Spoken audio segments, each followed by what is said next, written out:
Party people in the place to be, live from 58 Dream Street. We're Jameson with Games. Happy Saturday, folks. It's a momentous one indeed. One of the very first games. Cedric, welcome. I could definitely... I have a feeling there's going to be more sessions of Star Control 3 than there are bad Star Trek movies. But there are definitely enough bad Star Trek episodes. So in a pinch, I can do that. We can do that.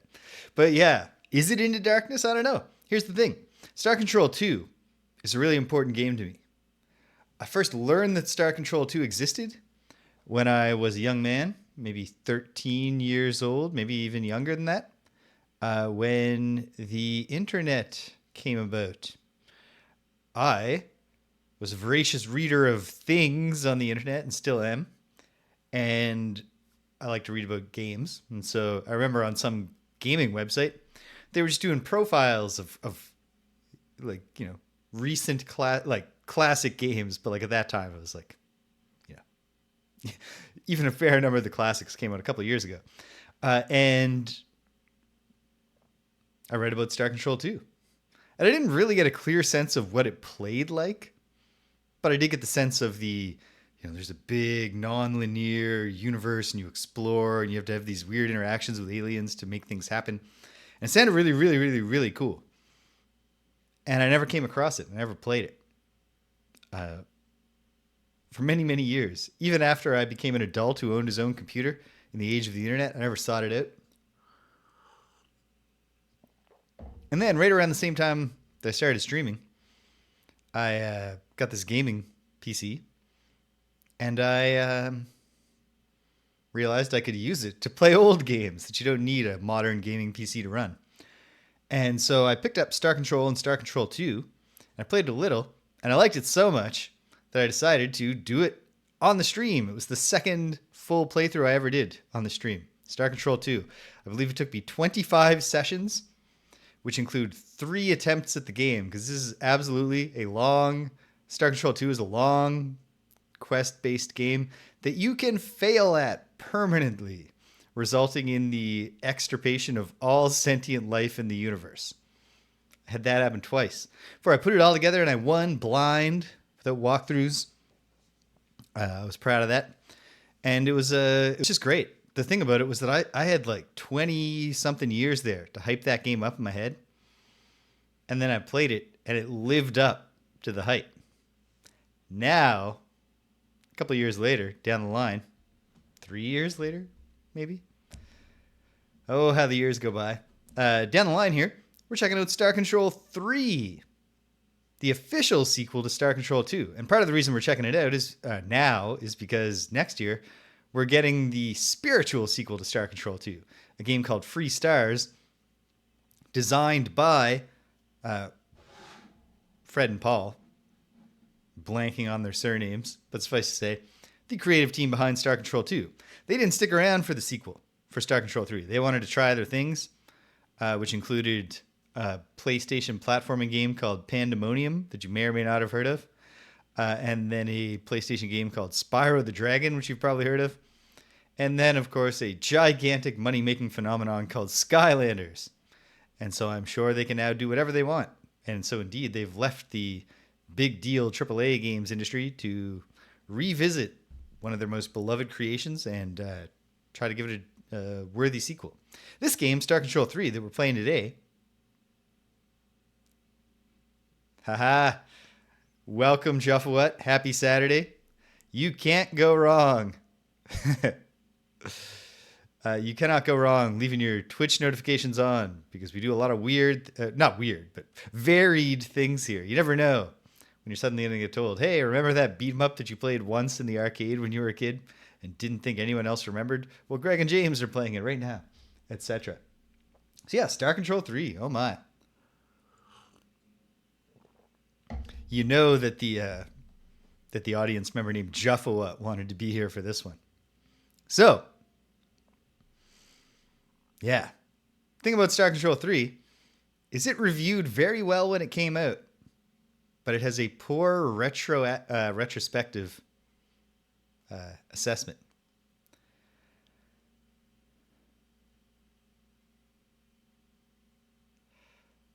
Yeah, it's all kinds of obscure.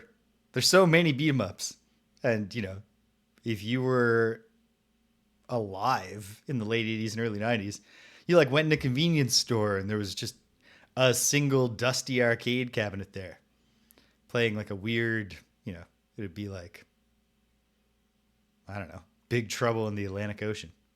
Big Fight. Subtitle: Big Trouble in the Atlantic Ocean. Yeah, this game didn't. This game was well regarded when it came out, and retrospectively is not as well regarded. Some of the main reasons that I hear for that are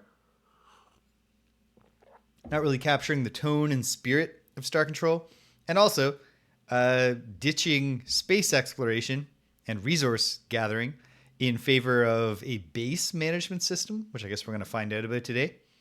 And the funny thing is, that's what's held against it for losing the thread of Star Control 2.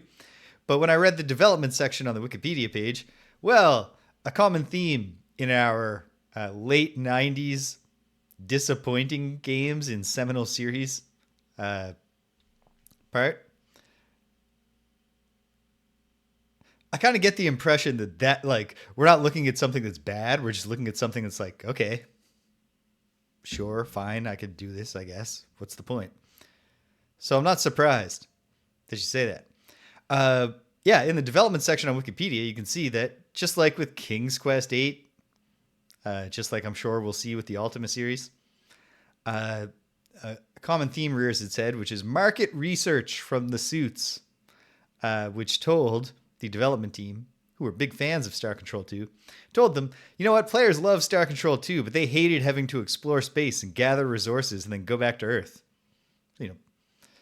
They loved the game, hated the whole like experience of playing it, but they somehow love the game. So do with that what you will. Where was Roger Meyer Jr. to appear behind the one-way glass and say, you stupid kids, you don't know what you want? Oh, well. So we're going to play this game, and we're going to go into it with an open mind, and I hope we're going to have some fun. In fact, the manual, I haven't had a chance to read the whole manual, so we're going to try to figure the game out today, and I'll read it in the next week, and I'll know how to play next week for sure.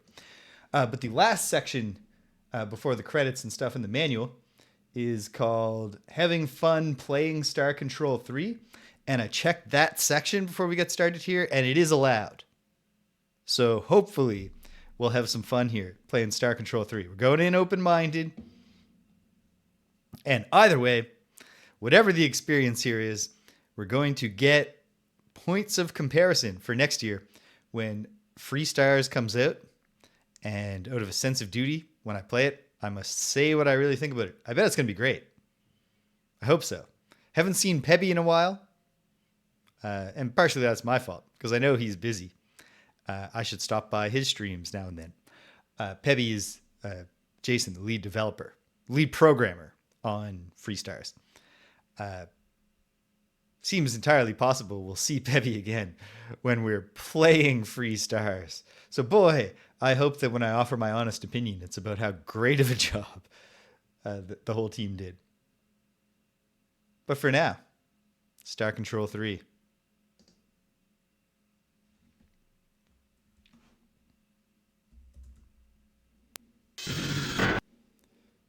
Okay. DOSBox wreaking absolute havoc on my arrangement of windows and stuff. Looks like we're just the right size here. Just a little too big, actually, on the screen. Ooh, I'm sorry, folks. I forgot to turn the sound down. And indeed, this game is starting with some really abrasive sounds. So I'm sorry about that. If it's any consolation, I also forgot to turn it down in my own ears. But I've done that now. Okay.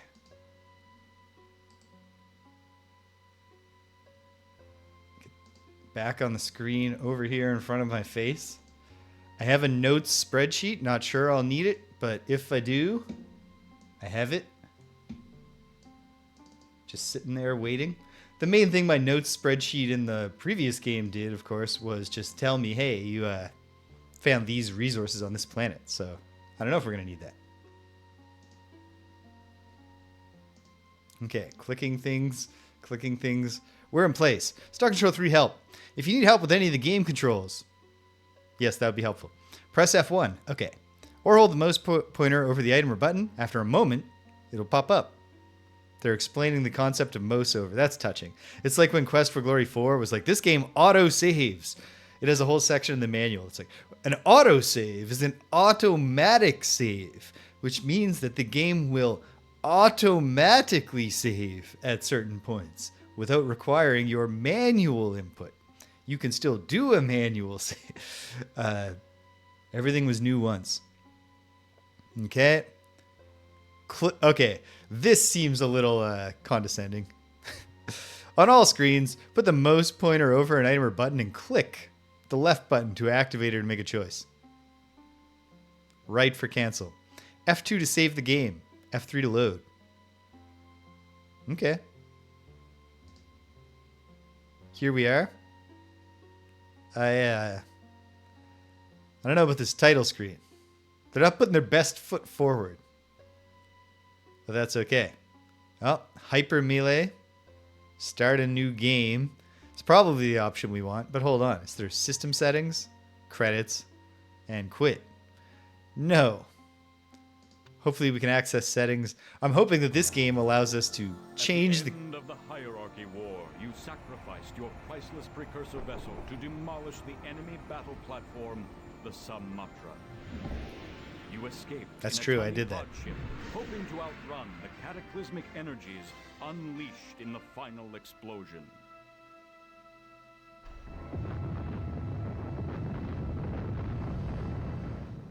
Kind of an unspectacular rendition of the Sumatra. Unleashed in the cataclysmic maelstrom ripped a hole in time and pulled your escape pod into the near future. You witnessed a great battle at the galactic core. A vast armada of the galaxy's great sentient races stood poised against an unknown enemy as reality itself hovered on the brink of interdimensional collapse. You lost consciousness as you watched the sentient races die, screaming, their life energies sucked into the void. Your escape pod then hurtled back through time and space to your home quadrant. Back home, your allies celebrated your victory as reality continued to deteriorate. Suddenly, hyperspace travel stopped working. The only form of interstellar travel left was your newly built precursor vessel. You hastily formed a union between your old allies and the defeated hierarchy. Explorer groups warped toward the galactic core in search of a cure for a dying galaxy.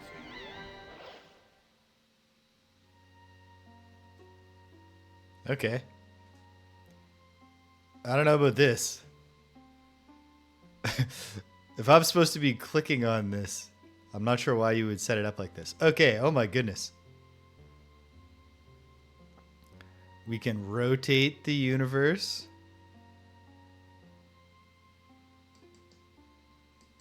Okay, clicking seems to do something.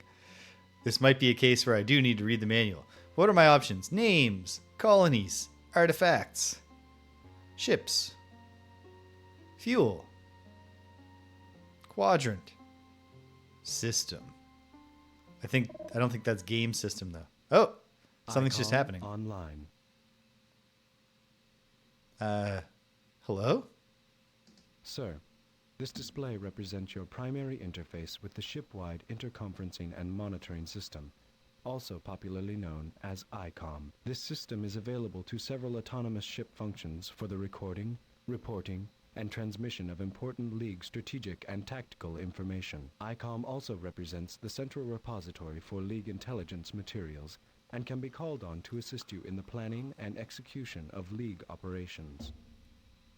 Well, so far, the dialogue doesn't quite have the same zest as Star Control 2. But maybe we should give it some more time.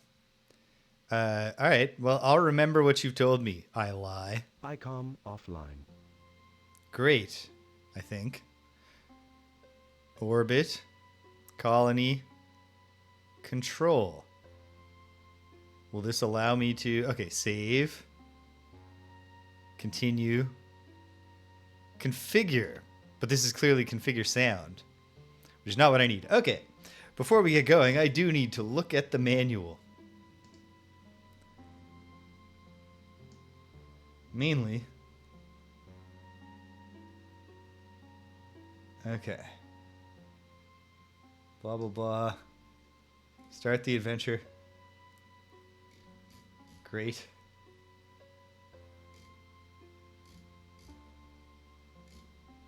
In melee. Okay, the controls are simple for melee, for like ship combat. In the adventure game, oh good. All those quadrant, system, orbit, colony, control, those all take us to different screens. Every single one of them, its own screen. Well, let's experiment. The worst thing that happens is I irrevocably destroy this playthrough right away. And, no, don't exit the game. Can we go back to the game? There we go. Okay. Are the cycles too fast, or is this supposed to look as goofy as imaginable? What does names do? Toggles, what is it displaying? Okay. Colonies. This is... Yeah, this has got to be... This can't possibly be what they intended.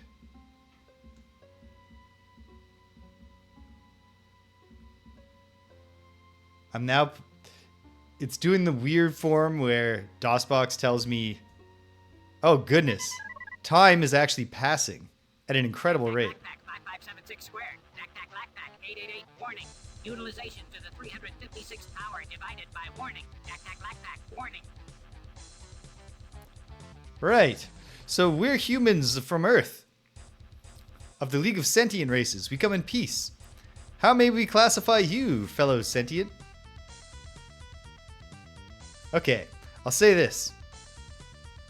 I was a little disappointed when I read that they went with MIDI music instead of the sample-based music of the previous game. A vowel and dactac pack. I can see why those would stick in your mind. Perhaps especially the nonsense one. I like the music. I'll give this song that. So yeah, we're humans from Earth. How can we classify you, fellow sentient? 5299 and 58X. Warning. 321B. A vowel. Yes. Are you... No. It's if he turns out to be sentient, it's insulting to call him automated. I can't understand you, I'm afraid. Inversion. 982 torque. What is this? Is this...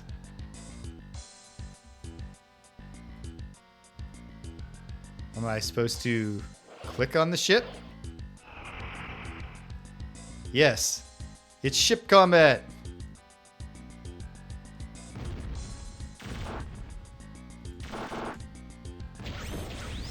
Oh dear.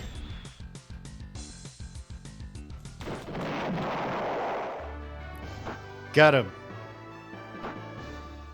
I've won my first combat. Okay. And then what? Alright. So, one obvious mistake that I made in not reading the manual was assuming that the game would be even slightly comprehensible to me. Hold on a second. Let's see if I can find something. Boom, boom, boom. View the stars. Go to the thing. Check the stuff. Colonies. Orbit screen. Shows what's with the fleet and the planet that we're currently orbiting. Colony screen. Shows the colony of the planet that we're orbiting. I don't know. Wish me luck, folks. I should have read the manual. I acknowledge. Okay. But, okay, the Earthling colony. If we click on that, our ship goes to it. Hiya, Captain. Boy, are we glad to see you. Any problems getting here? There were definitely some, yeah. But nothing I couldn't handle. We were starting to get a little worried. After all, we're stuck here on an unfamiliar planet, in an unknown quadrant, and can't even fly out of this system without you. You are our last, best, and only hope of survival. And not just our survival, but also the survival of all the starfaring races, especially now that hyperspace travel no longer works, and your precursor vessel is the only ship capable of interstellar flight. But don't let that pressure you. We have faith in your leadership. Yeah, well, it's like they say, you know, I'm the first, last, and only line of defense against the worst scum of the universe. I won't let it bother me at all. I'm used to this kind of pressure. The first thing we need to do is find the other League races. They've been scattered all over the nearby systems by your precursor vessel's warp bubble transport. Okay, first I have some questions, but thank you for defining a very clear initial goal. How can we help? Tell me about the Earthling cruiser. The Earthling cruiser was built primarily for exploration, and not as a pitiless weapon of war. But we hold up pretty well in combat. We're not the fastest, but we are maneuverable. We have a short-range point defense laser, but that's best for incoming attackers. The main weapon is a long-range homing missile. The best tactic is to keep the enemy at bay and pound them with nukes from a distance. Yeah, I've always found hitting my opponent with more than one nuclear weapon really gets it done. All right, control for the primary weapon, alt for the secondary or special ability. Just so I keep that in mind. I noted it was control and alt, and nothing else. Okay, tell me about our mission. Our main mission is to restore the structural integrity of the space. Oh, right, yes. They said that in the intro. Hyperspace travel. When hyperspace travel stopped working throughout the galaxy, we were afraid that sentient beings would be forever cut off from one another, doomed to never fly to another star. Ironically, the catastrophe happened not long after you beat the Ur-Quan by destroying their ability to make war. When you destroyed their horrific precursor battleship, the Sumatra, we were safe in the galaxy. But even if you hadn't, the Ur-Quan would have been crippled in space. Yeah. I like the confirmation that we took away their ability to make war and didn't actually genocide the Ur-Quan at the end. Go on. Before the loss of hyperspace, you had returned to the precursor planet Unzervault, where you were born. You were lucky to have been born there. Earth was suffering under the tender mercies of the Ur-Quan at the time. Your parents didn't know it at the time. Apt, Being part of a Cedric. crew that crash-landed on Unzervault was the best thing they could have done for you. You grew up among abundant precursor artifacts and developed an affinity for advanced technology. You built a precursor ship, and the rest is history. You kicked Ur-Quan butt all over the quadrant. I pressed the Because you build a sacrificed ship the precursor automatically vessel button. to stop the Sumatra, you returned to Unzervault to try to build a second one. You were stranded there when hyperspace travel collapsed. You were stranded on the primitive world of Unzervault for a second time. Thank you for the really clumsy exposition. Let me just remind you what you've experienced personally.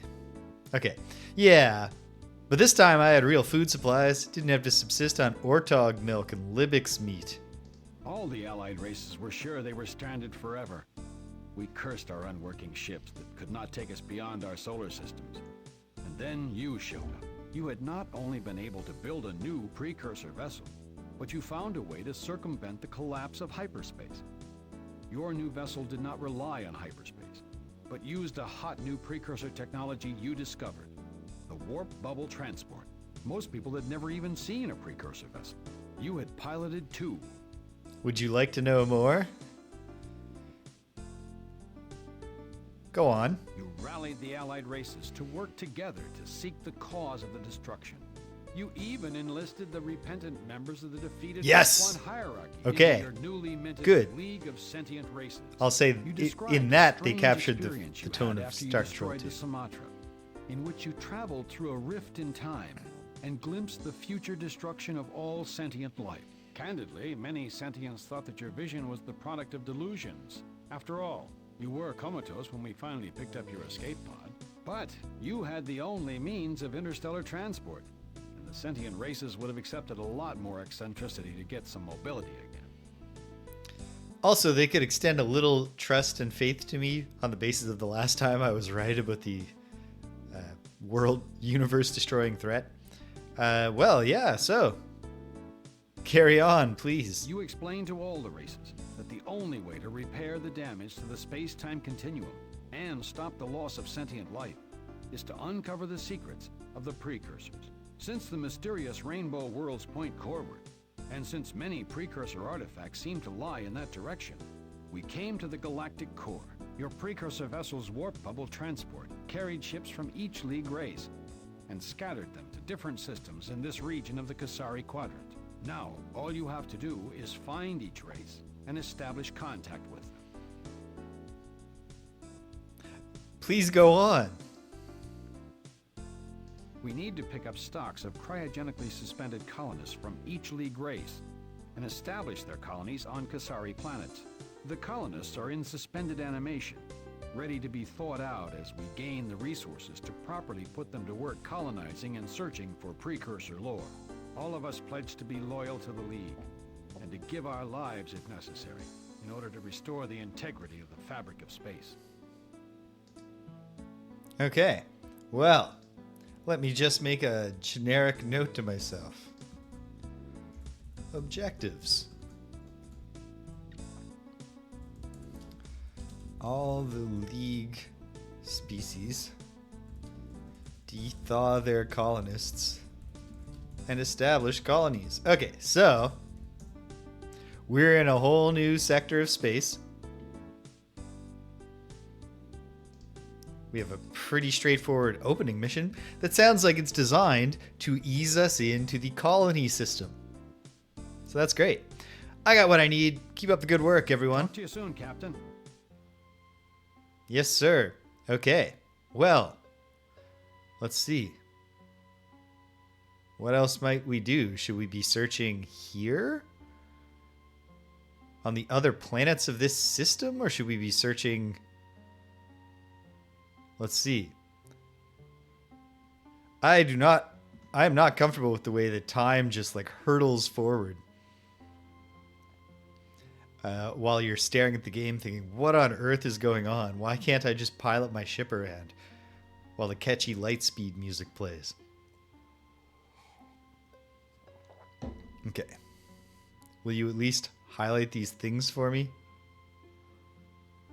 No. Most over bubbles suspended if you're not wasting actual in-game time. All right, this is the system screen. Let's look at the orbit screen. This shows us all of our ships. What do we have? Earthling cruisers, which look like the Enterprise, of course, and the Precursor, the colony ship. Nice.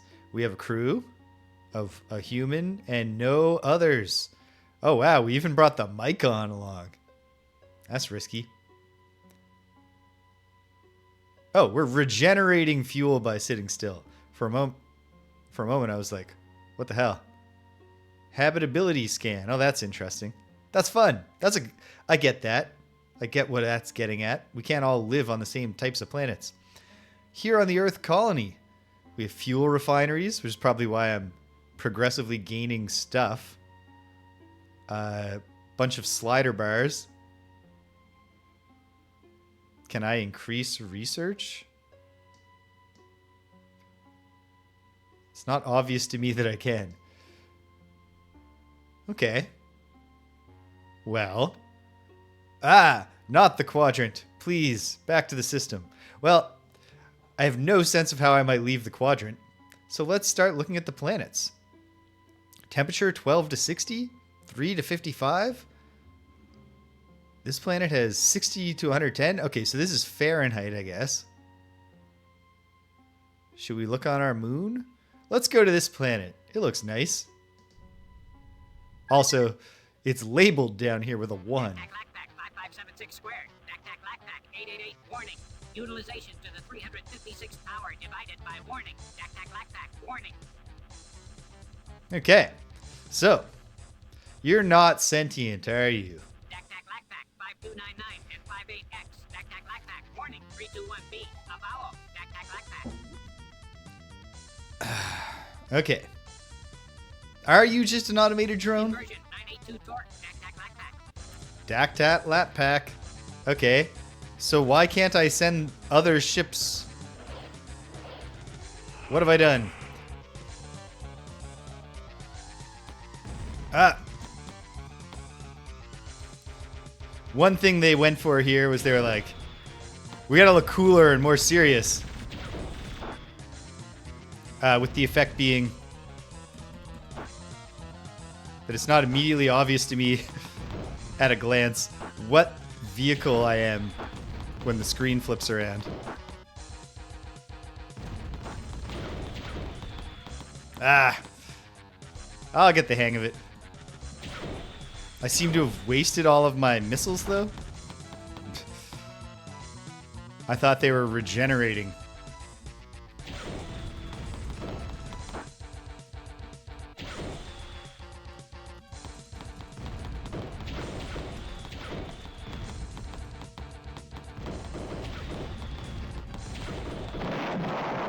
Well, I beat him. Barely, it seems. Okay. Are we there now? Yes. Okay.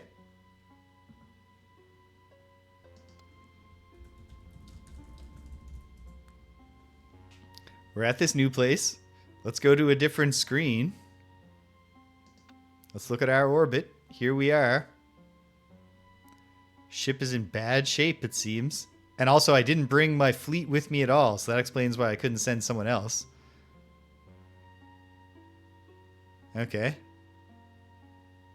There's no colony screen here. If we do a habitability scan, what does that mean?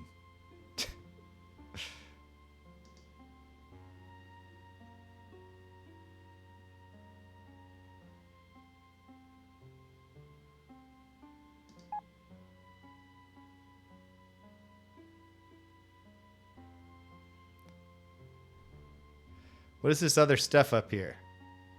Hey, ICOM. No, can't just click on ICOM. At the system level? What can we do? I'm not sure. Alright. Pausing on the save menu for a moment. To look at the manual.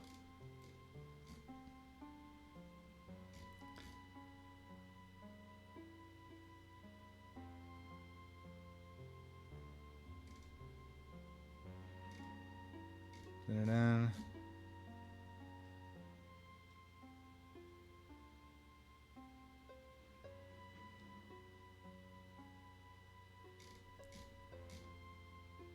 Orbit screen. Okay. This is the screen. What can we do? Objects for carrying. Inventory window. Colonists. Sensor scan at the bottom left of the system screen. Displays a color-coded habitability scan. Surface of the planet may be empty, may have an anomaly, may have a dig site, or may have an active colony. If the colony ship carries one or more colony pods and an appropriate number of crew, create dig sites and colonies. Each planet can only have one colony. Okay.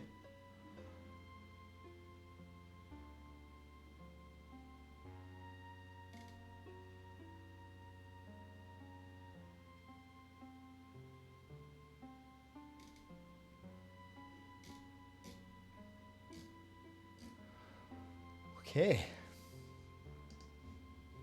We'll figure it out, maybe.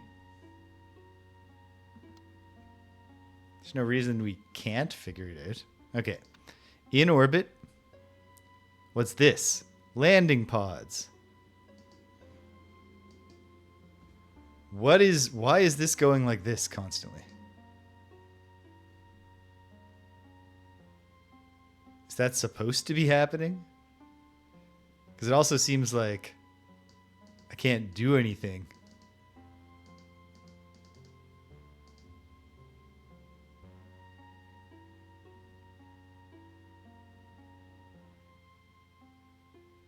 Yeah, it seems off base for that to be happening. Okay. Why would that be happening? I don't have a controller plugged in. Like something that is erroneously giving a constant hold the right input. Let me look. Star Control 3. DOS box.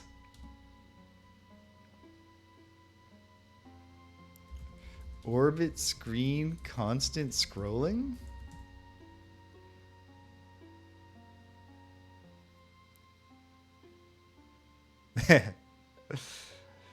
No, Aber's off the hook. She's not here right now. Okay.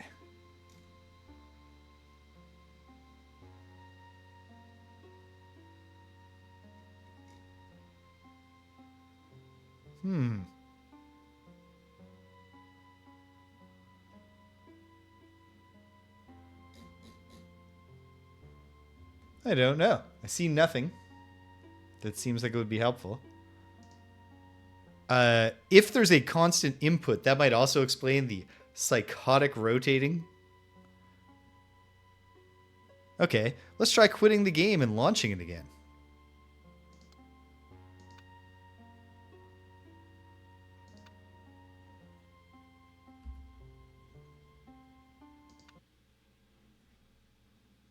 It could work. It won't necessarily, but it could.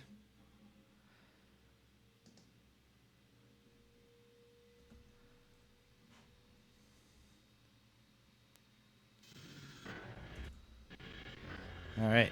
Everything goes all screwy. Also, for whatever reason, they were like, when we start up, let's display our logo and just make hideous sounds so that the players associate our company and our output with an awful sound that they wish they did not hear.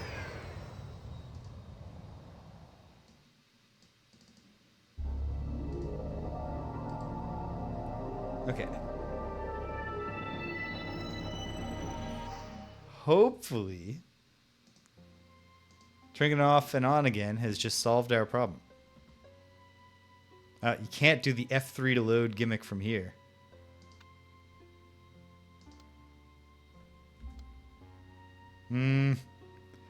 Doesn't feel like it's fixed. Although, you know what though? Like, my thing was not just rotating madly.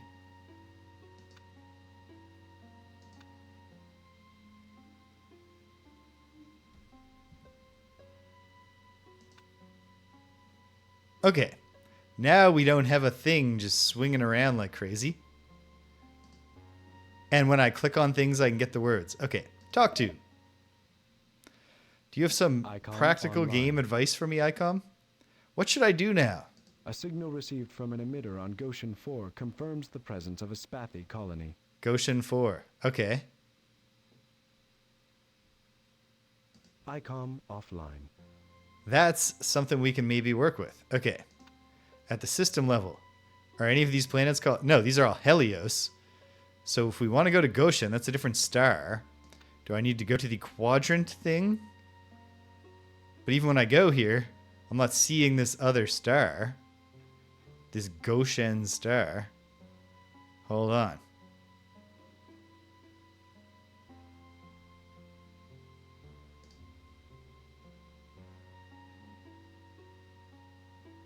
And it looks like I can chart a course somehow from Helios to what, though?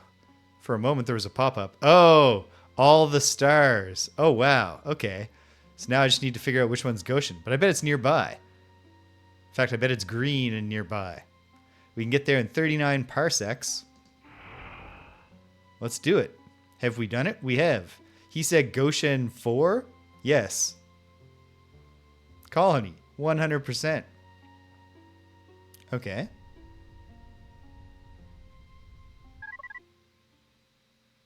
Okay. Ooh, is it that wakes me from my safe and happy sleep at this time of our new solar cycle?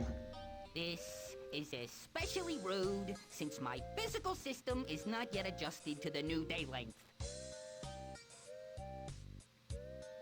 Yikes! A vast menacing ship outside out the sun and threatens to rain down radioactive death upon us. Oh no! Compounding my fright, I do like the Spathi puppet. Green monster that looms before me on the view screen. Our end is at hand. We surrender, oh merciful evil alien. I, Ur-Quan, regent of the ruling council of the Spathi colonists, officially surrender. We will reveal all League secrets to you and give you all our storehouse of minerals. Would you like to know the weaknesses of the captain of the League? He is a megalomaniacal tyrant, but a softie for polite rules of colonization. He's a sucker about forgiving his allies for any sort of indiscretion. I guess I'm about to prove that one true. Please don't! Wait. Echo! Who has been fiddling with the color and contrast controls on my new screen? This is the second time this week! Yikes!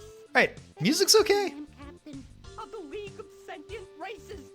I didn't mean it, Captain.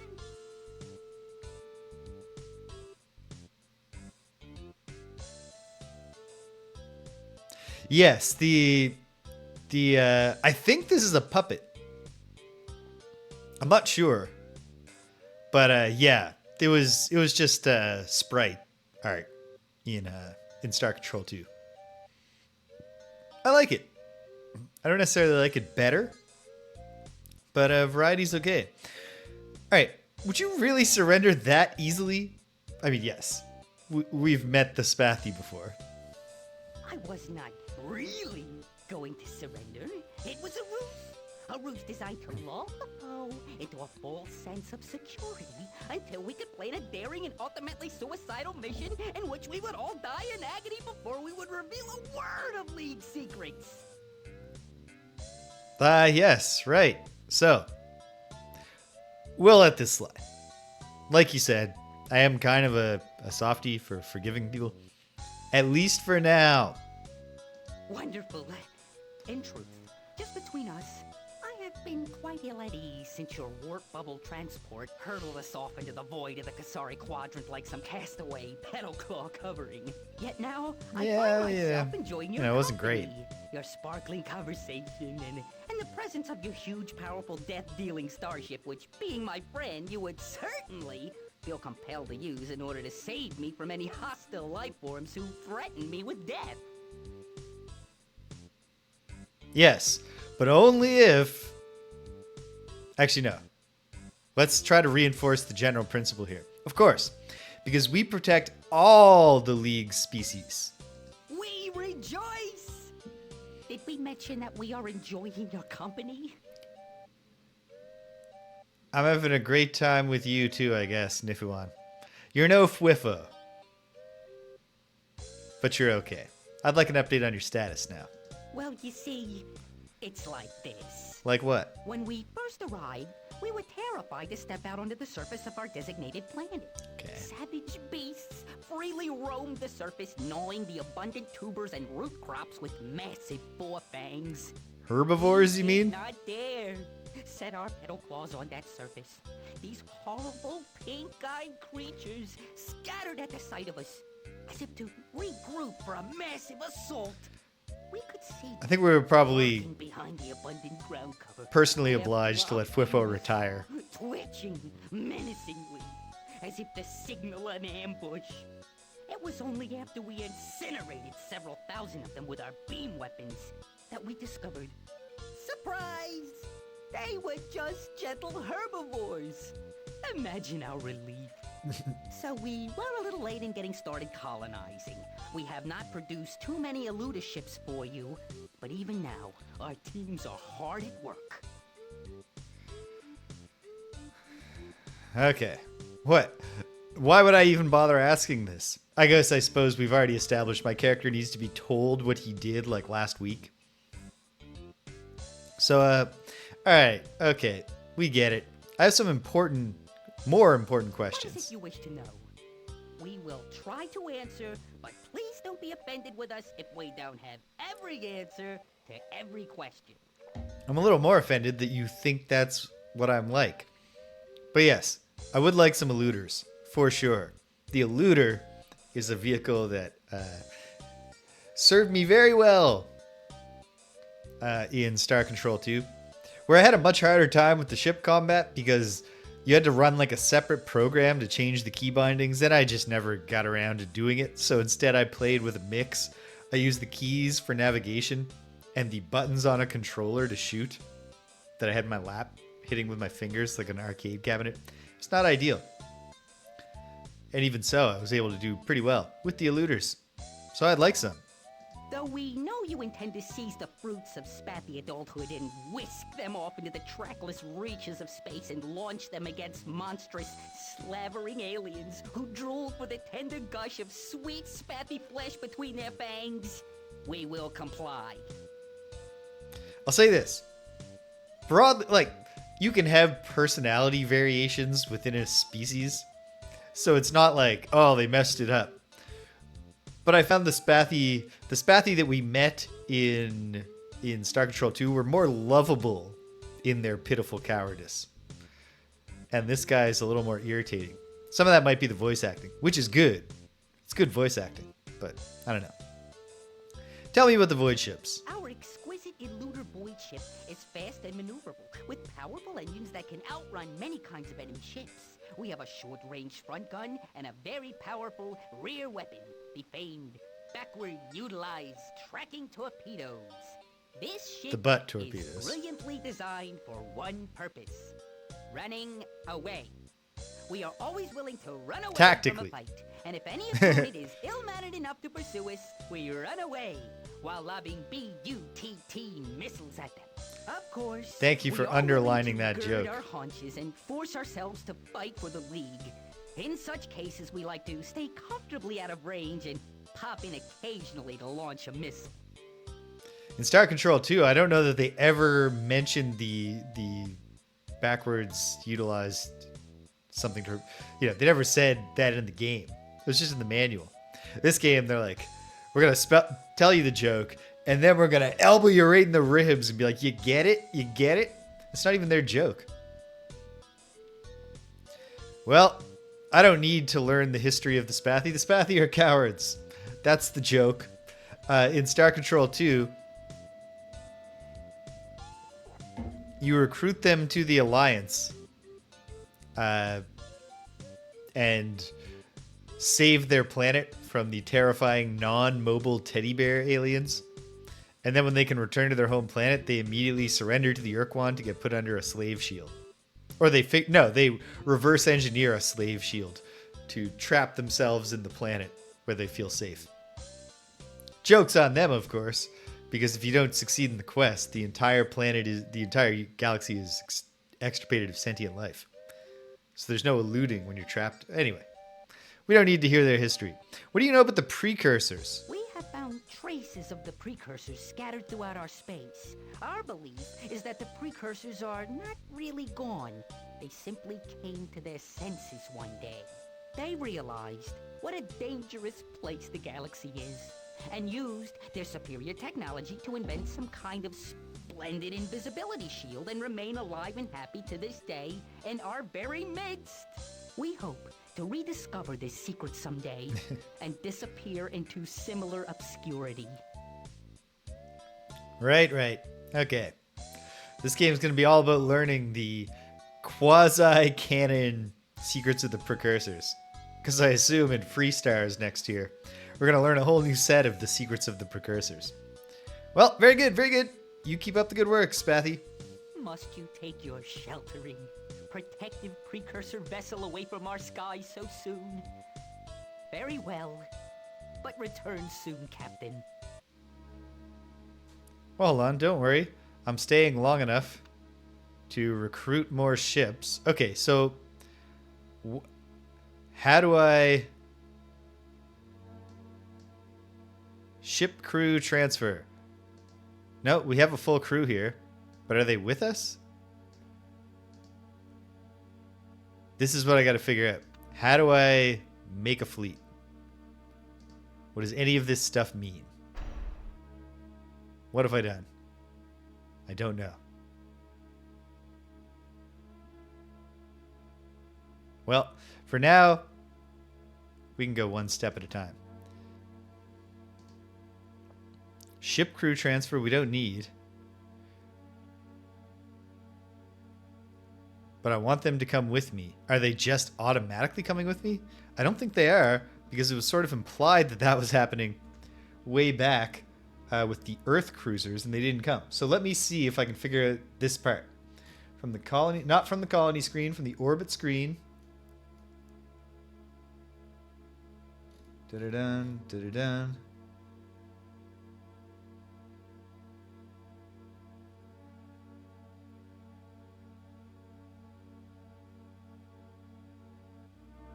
Okay. If they're in the colony fleet, they'll have a small marker representing the colony ship in the upper right of their icon. Okay. How do I add a ship to my fleet?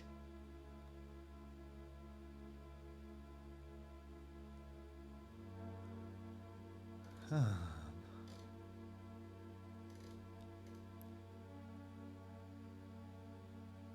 If you move one fleet to another, the fleets join. That's on the system screen.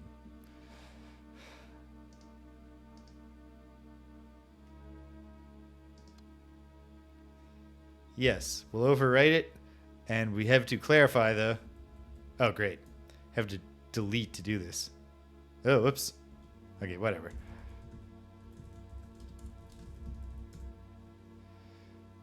So on the system screen? Oh, I see. There. We have some eluders now, which is great because I'm down to 2 crew members, myself and presumably my trusty ensign. Number 1. But Riker's not an ensign, obviously. He's a commander. Okay. Okay. That was great, I suppose. Let's go back to the, not the colony screen, the system screen. Will you now tell me to go to a new place? ICOM online.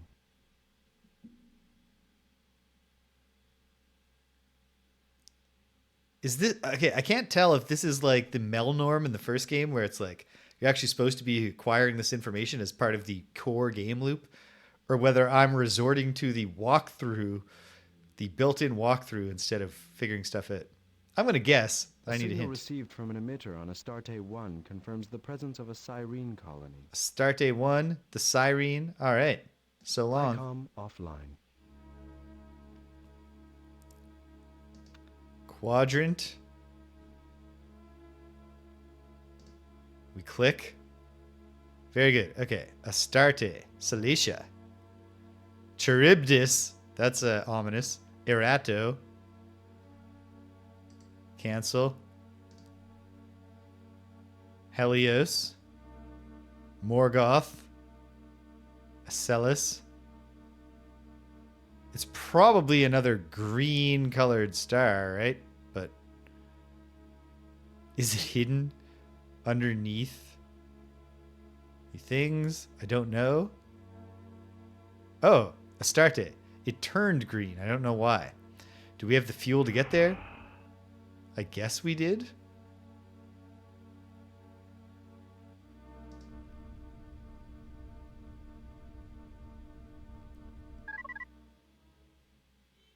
Hello, brave Earthling.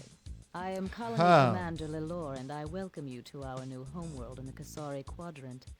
Your warp bubble transport worked perfectly as we knew it would. We're glad that you have found us so soon. We're eager to begin colonizing other worlds for you and help you shoulder your heavy responsibilities. So they went in a different direction with the general image of the Syreen. Okay. Yeah. It could not hurt us to have some penetrators. Our colonizing teams have set to work with enthusiasm. I bet they have. Exceeding all our productivity goals and creating new penetrator ships in order to meet your exacting demands.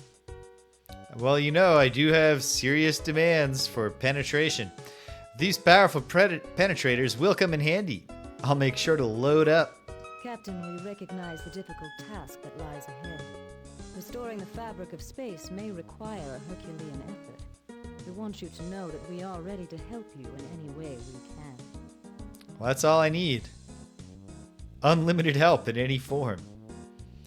Yeah. Tell me about the penetrator vessels. We Syreen have a unique set of psionic abilities that are amplified by our penetrator ships.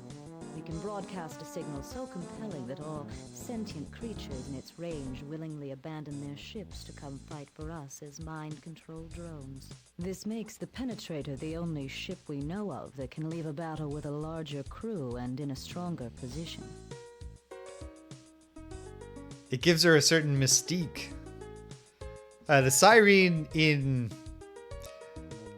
Star Control 2 are displayed in an over-the-top, sexually forward manner, in gold bikinis. Being, I think the sourest note is that they are way more Syreen females than Syreen males supposedly exist. But what they should show you when you have your Syreen commander and she's all splayed out on a chaise lounge in her bikini. Seems like she should have like a jacked up hard body dude in like a loin piece, like fanning her or something. But they didn't do that because they were young men. They weren't thinking.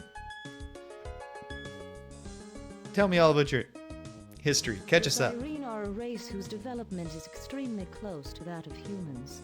In both culture and biology, humans and Syreen are almost too close a match to be just a coincidence. Like you Earthlings, our modern spacefaring society evolved from primitive tribes. Our two cultures were quite similar until they took very different paths in what would have been your prehistory.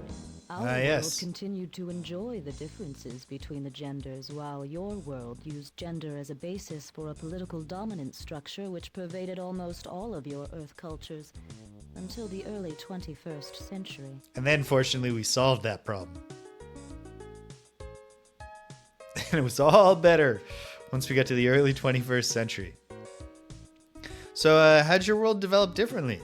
When Earth males discovered that they too had a role in the sacred process of creating children, they responded with a jealous need to imprison Earth females and hold them as property. On Syra, males and females continue to develop as equals, most likely due to the stabilizing influence of peaceful agricultural people. We had peaceful agricultural people too. It did not help. So what happened next? Syra was our paradise, Captain. Our worlds were very much. What happened was their mushroom friends betrayed them horribly. In concrete and plastic. Like your Earth, Syra was a world of rare beauty, variety, and abundance of life. I say was, because it was abruptly torn apart, killing most of my people. Yeah. We thought it was an asteroid that struck our world. It wasn't, though, which you found out thanks to me. But our world was soon torn apart in the cataclysm of earthquakes and volcanoes. Only our orbiting space patrol survived. Fewer than 10,000 females and only 500 males. Hey, good deal for them, I guess. Wow, I mean, how tragic. Why would I say it like that? No. Oh, I get it. It's supposed to be a joke, but it's only 5,000 males. I missed out on some dialogue in Star Control 2 because they only wanted they wanted to give you all these really judgy dialogue options. Like, one of them was, I'm the ethics police. Justify your outfit. But I'll tell you something about ethics. It has nothing to do with what outfit a woman chooses to wear. Okay, what happened next?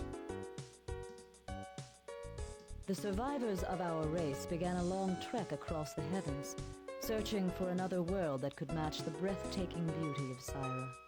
But our slow-moving habitat columns were attacked by Vux raiders. We had stumbled into the path of the Ur-Quan hierarchy of battle. Do you get a special achievement for that, Cedric? We joined the old Alliance of Three Stars, only to see it fall apart. The Earthlings, who were the newest members of the Alliance, were defeated and placed under an Ur-Quan slave shield. The Araloo disappeared, and other free races retreated to their homeworlds. We had no choice but to surrender and be slave shielded. Oh, all right. Gonna have to take a brief intermission. Danielle is calling. She has a package being delivered that I need to run down and get for her. Hang tight, gang. I'll be back with you.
All right, we're back at it, team.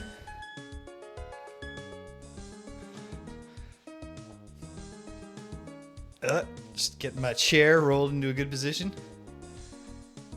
Okay.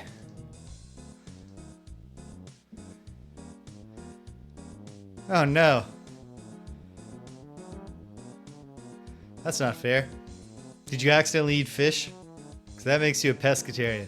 Always bugs me when people are like, I'm a vegetarian. I do eat fish though. There's nothing wrong with that if that's your diet, but there's a word for it. Pescatarian. Don't steal vegetarian valor. Maybe they confuse vegetarianism and veganism. You had some dairy in there.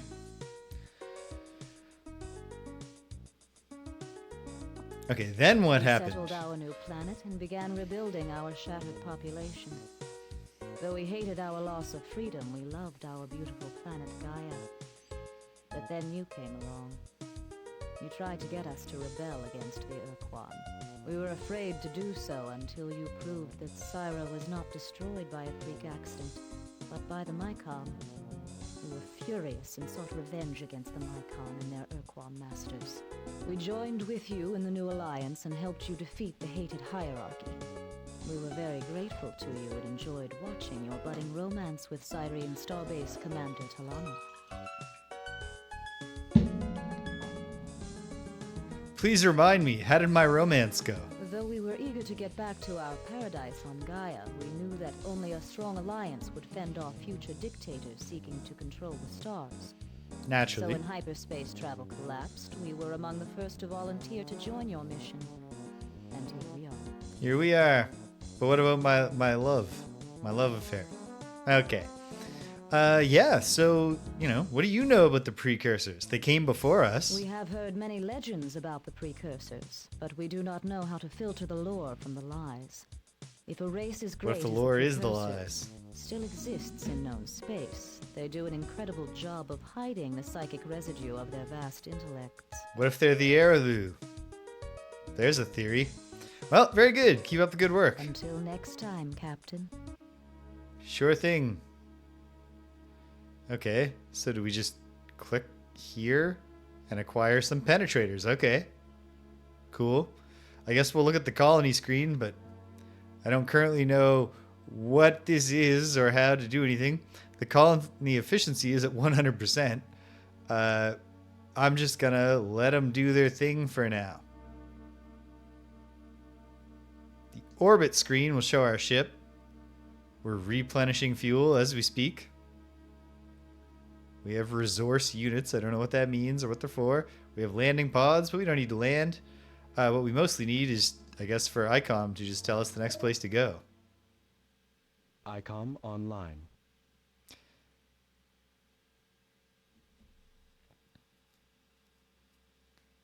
Ah, A signal received from an There you emitter go. on Salacia 2 confirms the presence of a Vux colony. sorry, Salacia 2? Okay. ICOM. The Vux. Oh, man. Well, I guess we can kind of see right here. Oh, no, that's the Ur-Quan. Here we are, the Vux. I guess they won't be that hideous looking, but I'm sure their dialogue will be disgusting.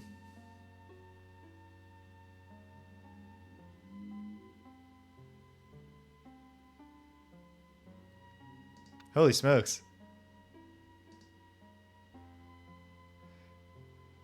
Alright, we're looking for Salacia, not Cerberus. Not Red Nil. Horus. I think I already saw Salacia. It was back closer to the core, wasn't it? No. Cerberus. Nikar. Alkes. Formalut. Helios. Erato. I would have sworn. Okay, hold on.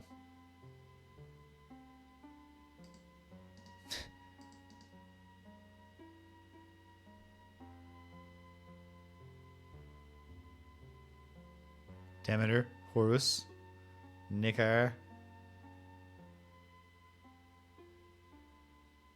It's not going right so far. Uh-oh. We haven't yet found any evidence of the Supox, Khmer, Mycon, Pkunk, Ur-Quan, Utwig, Vux, or Ors in Kasari Quadrant. That's not true. You literally just told me that the Vux are at Salacia. I'm just trying to find that.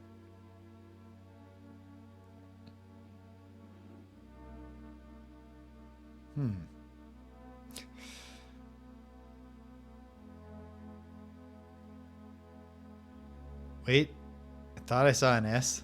Yggdrasil. Saturtoni. Could it be a non-green one?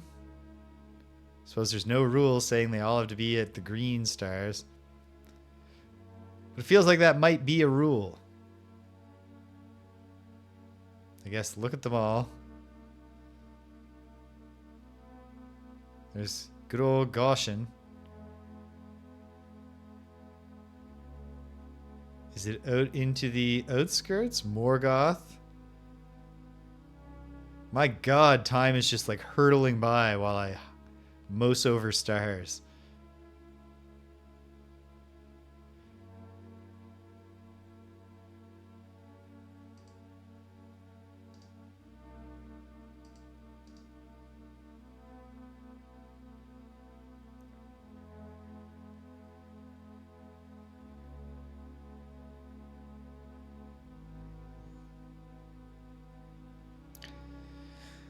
Okay.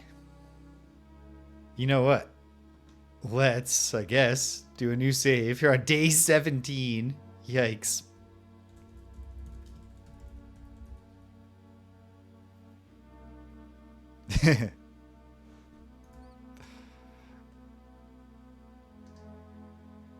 Okay. It might just depend on where I freeze the thing to get good views. They brought back... This is sort of an homage to Star Control 1, which used a sort of 3D style map like this for the stars. 3D effect caused by rotation. It was cool looking.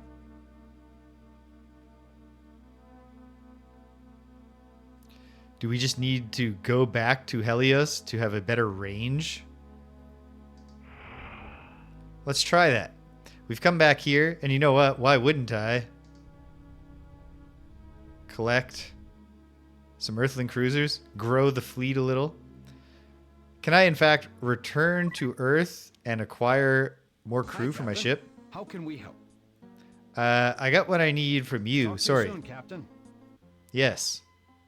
Naturally. Okay. Can I have... Yes, there are humans here. Yes, there are. Okay. We'll try not to waste these ones.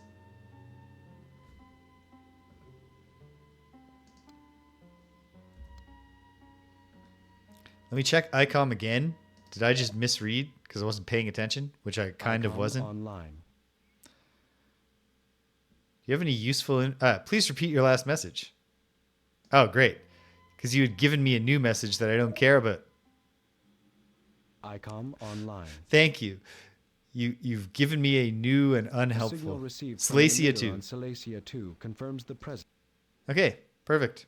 So ICOM. long, ICOM.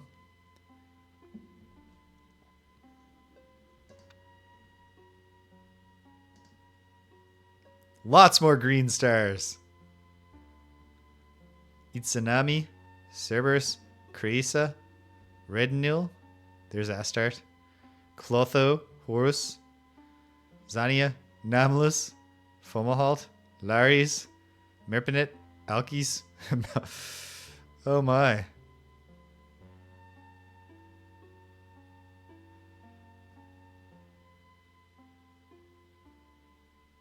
And I didn't notice a download star map option in the extras for this game via GOG Galaxy. Priapus. That's funny. Okay. Here we are.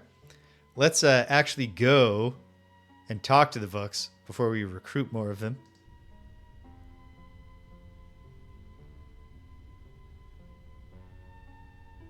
And there's a ship over there. Oh, that's going to be another one of these probes. Hello? Hello? Is our good friend a human there? Oh, there you are. My view screen must not have been working. How pleasant to look upon you again. Greetings, Captain of the League of Sentient Races. Greetings from the Vux colonists. I, Admiral Dox, welcome you to our colony. We were wondering when you would get here.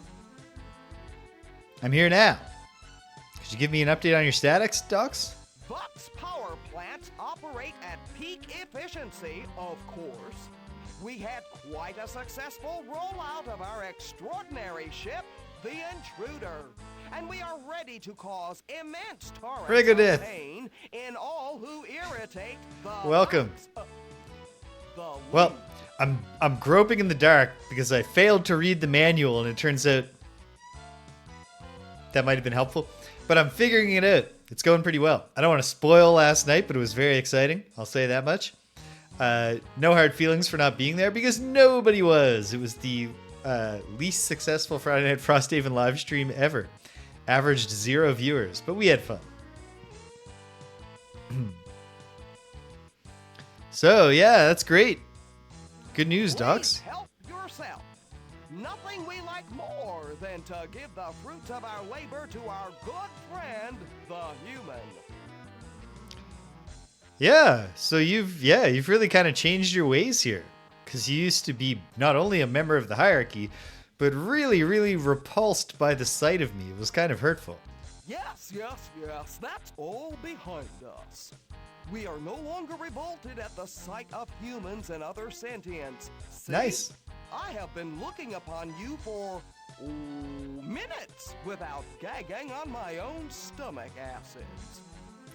And I'm actually, to be honest, not that repulsed by you either. So I guess it's just good. I'm not going to... I generally avoid the pointlessly belligerent dialogue options, so...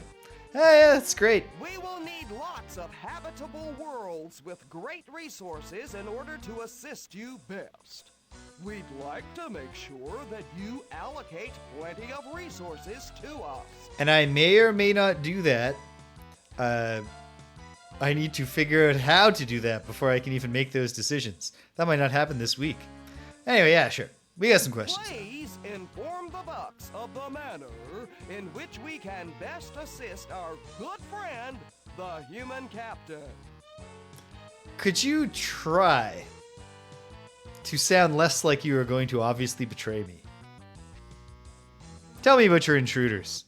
The Intruder is only the most exquisite fighting vessel. Of course. From its resplendent front laser to its organic limpets, it is the model of perfection. The limpets home in on an enemy ship and clamp on, slowing the enemy. Rather than trying to match our enemy's speeds, we slow ships down. We enjoy obstructing their progress and functioning. What a delight to watch their frustration. You are very capable of being frustrating. What's the history of the Vux? They're gross. There's not really that much more to it. What do you know about the precursors and the rainbow worlds? There are a bunch of planets called rainbow planets in Star Control 2. You're always happy when you find them, because if you told the Mel Norm about their location, you'd get a whole bunch of credits to spend at the Mel Norm store. What do you know about the precursors? The precursors were old and powerful. That's true. But not too powerful to keep from dying. So they are useless. Well, everybody And dies. Rainbow worlds, Seems harsh. ugly bubbles. Please inform the Bucks of the manner in which we can best assist our good friend, the human captain. Well, like I was saying, the most helpful thing you could have done would have been to answer that question in more detail. I am here to get some intruders, though. Is that cool? I really don't see how we can keep producing enough to satisfy you when you allocate so few resources Okay. to us. But But you can take some. I haven't read the manual yet, so I don't even know how to do that. Look, I'm going to see you later, Admiral. It was a real pleasure. Later. Later is good. Yeah, that's how I feel.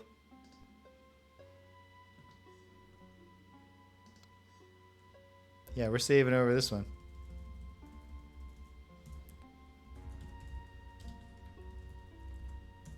I can see that there's a pod over here, and we're going to go mess with it.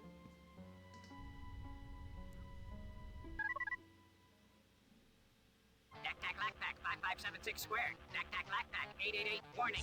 Utilization to the 356 power. They're less divided brutal by than warning. the Tac-tac, lac-tac, warning. Silarian pods. What the hell are the, you know, the famous probes? I think it's Silarians, right? Very difficult enemy in the original game until I figured out the Silandro. Thank you, Juffawet.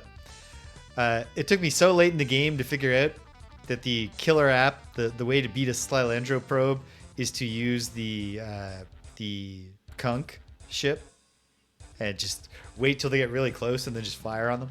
Okay. So I can't understand. I don't understand you. I just don't understand you.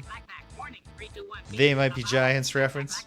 I think to Fingerprints, the collection of tiny little bits of sound at the end of the Apollo 13 album.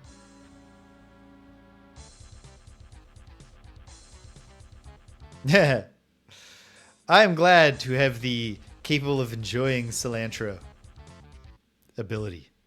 It sounds frustrating for it to taste like soap. Could you say something that makes a little bit more sense? Just like the Silandro probes before them. There's nothing to do here except fail to communicate. Okay, well, let's see how the eluder does. You're in the hot seat, eluder. I don't like that we don't get names. Whoa. Come closer. Oops. Terrible shot with the butt missile there.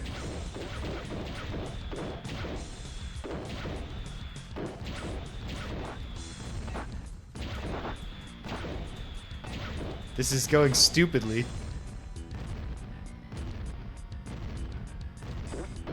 There we go. Nailing with the butt missiles. I died because I ran into a planet.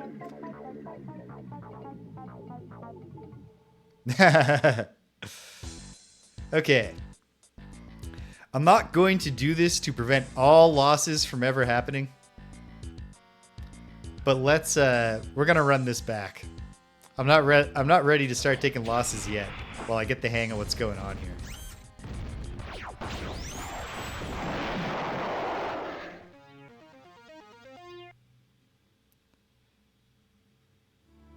Let's try that one more time. In fact, this is also a good option to investigate the skip dialogue options. This is a good opportunity, I mean. Yes, we can just click through them. Awesome. You're not sentient, are you? Oh. Sometimes you can skip. Okay. I can't understand you. Okay. I can do this with an eluder. I believe in my heart. Ah.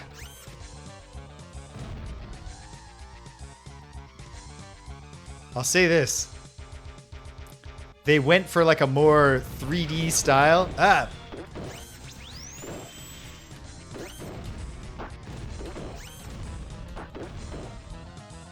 More 3D graphical style. It makes it harder to tell which direction your ship is facing sometimes.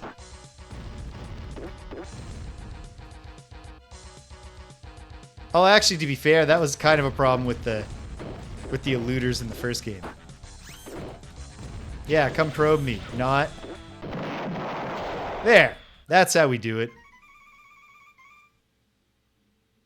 Okay. Hooray! I suppose it's probably prudent when we see those things hovering around our allies to take them down. I'm getting the hang of this bit by bit. We did lose 20 Spathi there. I'll have to learn how to replenish crew in other places. ICOM online.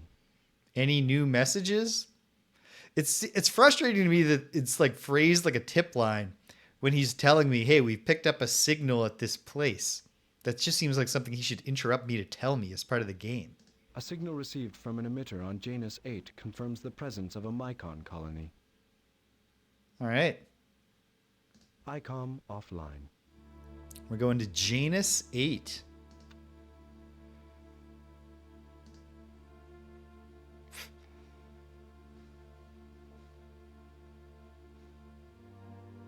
Hypnus. Janus. Okay, that went pretty well. Boom. We're here. There is indeed a probe. Another enemy to take. Oh, wait. Did I not collect the intruders? Are those the intruders? Be nice if the most ever told me. Oh, well. Janus 6. 7. 8. Colony. 100%. Here we go.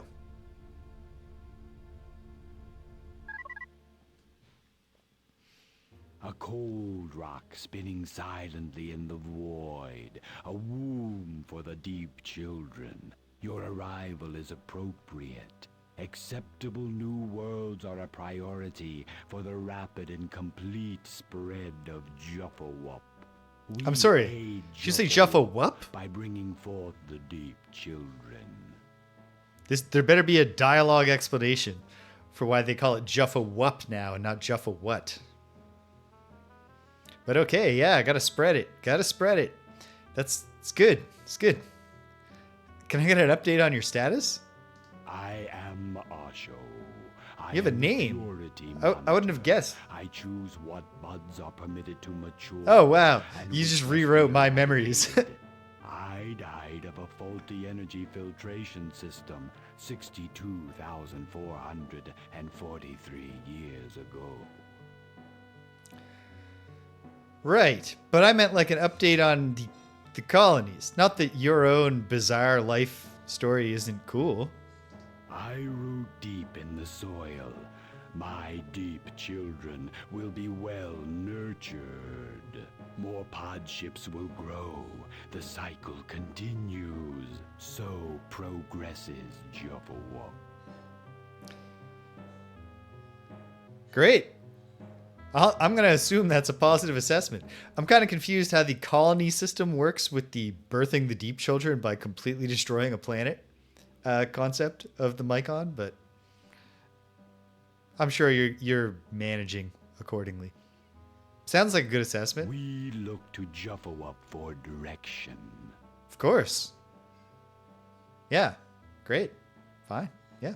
I have some questions. We are the Mycon. Yes. We respond. In a sense, sure. Well, yeah, I would like to get some Mycon pod ships. When we encounter the Nan, we must absorb the Nan or reject the Nan so that it is no longer Nan.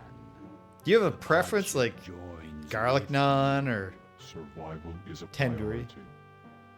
Expansion is a priority. Processing is a priority. Sorry, what was that last bit? Reject the Nan. Join with the pod ships. Yeah. Tell me about your pod ships. The pod ships thrum with the plasma containment field, whose offspring seek to transform the Nan to void. The fields grow tighter, and tighter the bass rumble of the generators rising, gradually to a high burning scream. Sudden silence and a flash of light announce, release the hot pulsing. I know that you're speaking out loud, but your comma use is not great. We don't need to ask. We know it's supposed to be useful. I have more questions. We are the Mycon. Yep. We respond. In a sense. Well, we don't need to know more about the Mycon. You get the idea, right? They like to spread Juffawup. It's just their nature. The Syreen were very, very angry about finding out that Syra had been destroyed because they thought the Mycon were their friends. The Mycon planted a deep child. It cracked the surface of the planet, destroyed all of Syra, really caused some problems for the Syreen. And that's how we motivated the Syreen to join the fight against the Ur-Quan. By being like, hey, did you know that the Mycon actually screwed you and now they're working for the Ur-Quan? And the Syreen were very angry. And, like, understandably, but, like, I don't know that we could really apply our moral strictures to the actions of the Mycon. They're just spreading the Juffawup. That's their only conception of right or wrong. Do you know anything about the precursors? We look to Juffawup for direction, and it provides the pattern endless expansion with purity of achievement and intolerance of error. Sure. Look. Think. Act. Look. Are you learn, saying those words too? Remember. Teach. Are you look, beaming those into my head? Think. Yeah. You went a little weird for a second is how I'm going to say this. We look to Joffo for direction. We are the Mycon. We respond. The deep children can only grow in the crust of very specific planets. So I'm not sure. Yeah. I mean, that is a fair point, Cedric. I don't think the Mycon are great. But I do understand that, they're the most, alien of the alien races in that they are sentient fungus and they have no obvious ideology besides spreading the sentient fungus around. Well, keep up the good work, Mycon. Bye. We cease to speak. You did not need to say that. Would have been more true if you hadn't opened your mouth. Okay. Brief intermission because we turned a corner on autumn here. It's kind of chilly. I'm going to grab a sweater. I'll be right back, gang. Hang tight.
And we're back. In fact, I sat down a moment ago and almost started just playing the game without coming back on the air, which would have been silly.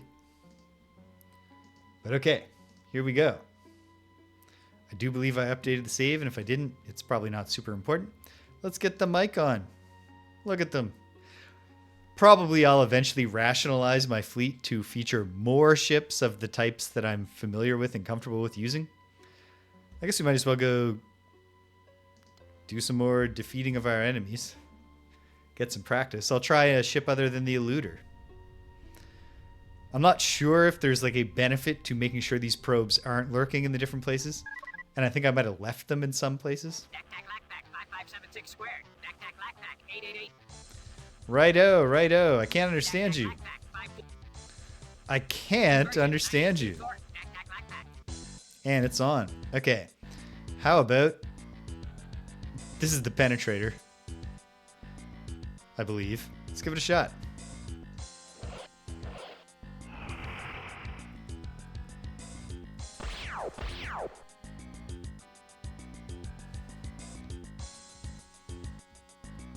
Okay. This one doesn't want to really engage.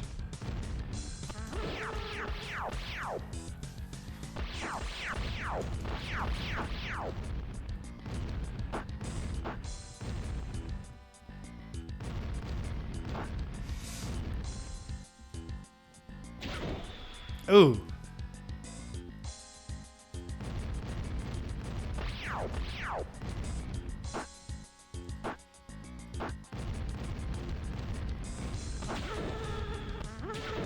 Okay. I don't think it's good when those things come and get me.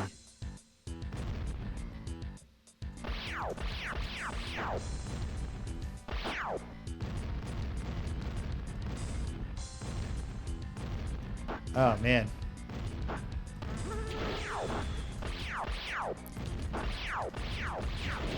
Ah! Smashing into the planet.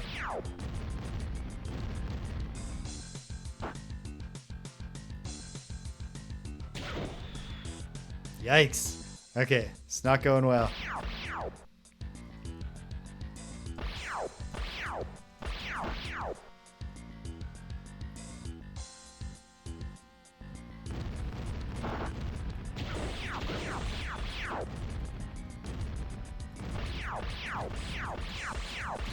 Don't you want to probe me?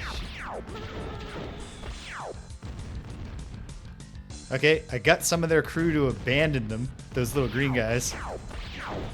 So when they're very close to me, I can use my special like that.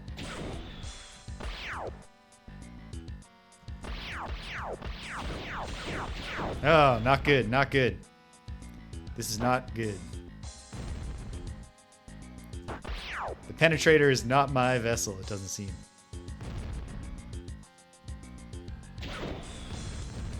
This might turn out to just be like Star Control 2, where I do almost everything with eluders. Okay. But for now, I might as well keep experimenting. I don't even remember which ones these are.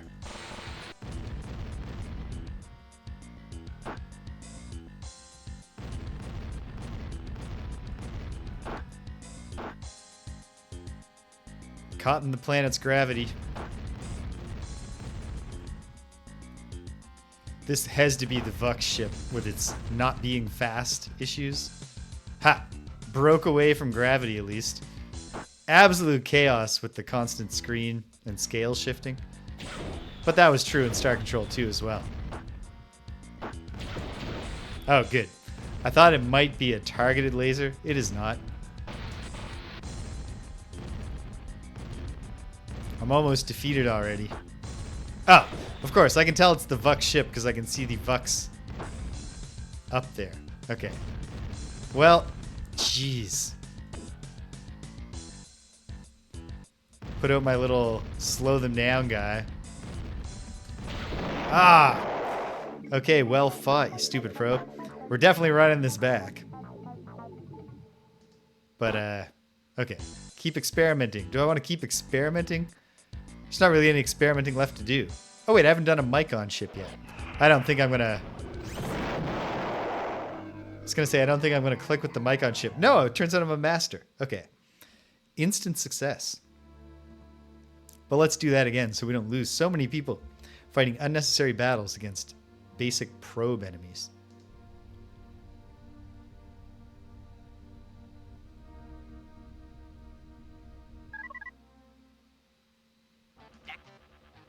Can't understand you. Cannot understand you. And here we go. Okay. Well, what if I start from the start? Can I take it away?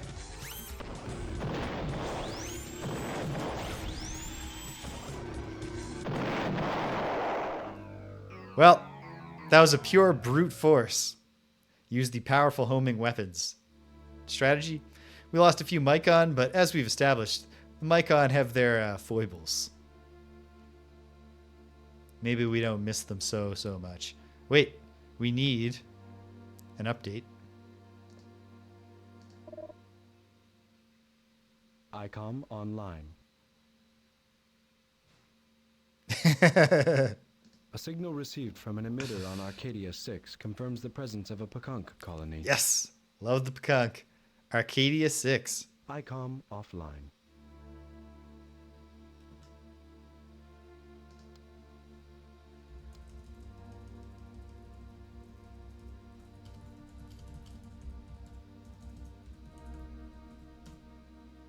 Here we go. Arcadia 6.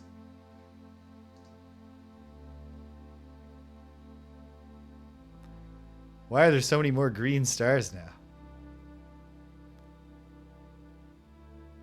Don't question it. Just trust it. Priapus. Ha ha ha ha.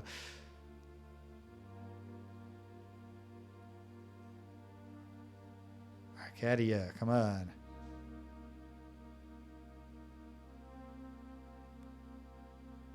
I hope this game doesn't have a calendar point at which you've just lost. Because the rapid passage of time when you're trying to find the damn star would be kind of ridiculous in that context. In that context.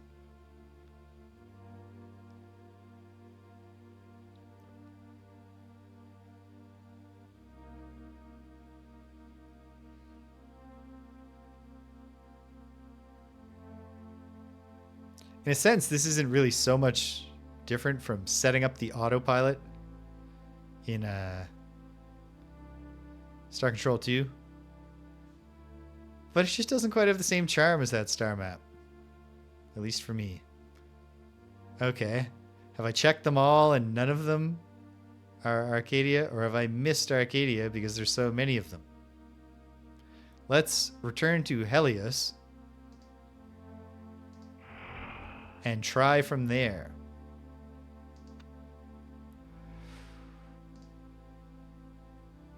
No, this doesn't look more doable. This looks less doable.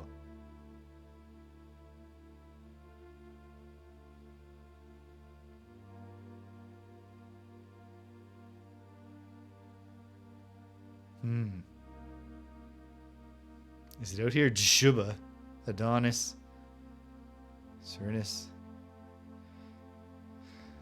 Okay, I don't know. Let's try from Salacia.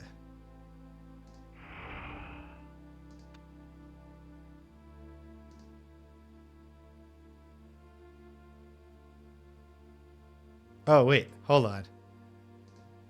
No. I was like, do I get a bigger screen if I... No, I don't. Bigger range, depending on when in the orbit I click. Doesn't seem to be the case. Okay. Let's see. And, like, am I wasting fuel? Like, what's the... whatever. There's lots to learn about this game, and I'll do that. Oh, yes. I have, like, run out of fuel. Let's load. Day 17. So much time just flying by. Okay. Enormous range.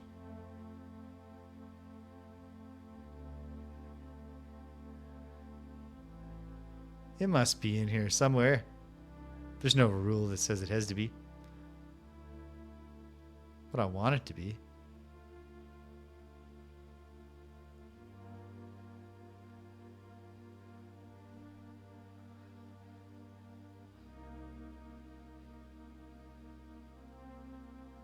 I wouldn't mind if the game had, you know, maybe it does have a ship's computer I can type the name of a known star into, and it'll just point at it for me.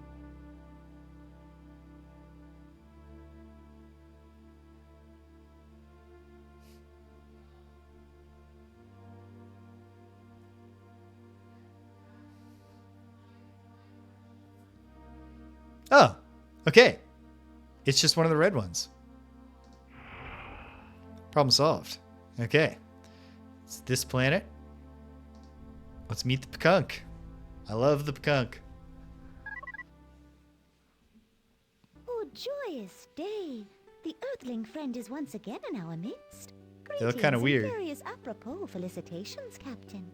Welcome to the Kasari Quadrant, home of the gentle and playful Pkunk, children of the cosmic light, hobgoblins of joy, Hobgoblins of seekers joy. Spiritual truth, and other neat stuff like that. I am Thesser, eldest soul among the Pkunk colonists. I'll be your spiritual advisor for this mission. Auspicious portents and serendipitous omens have foretold your arrival. That, They'll do that. and you told us you would be stopping by to check in on us after we took our magic carpet ride to the Kasari Quadrant on your Warp Bubble Express. And here you are, like the ripple bird that scatters its eggs to other nests and then jealously snatches them all back. You've tossed the League ships to the cosmic winds and then come back to redeem us. But in a nice and admirable way. Could I get an update on your status there, Fezzer? Our status is joy. Share Love to hear it. Joy for all. Share our joy. Share our love. Are we not Pkunk? Yes, I said we were, and so we are. I must laugh and sing for the sheer joy of it. This is our way. The Pkunk can be very frustrating. They spend all of Star Control 2 trying to get themselves killed by reuniting with their cousins who have joined the Ur-Quan hierarchy.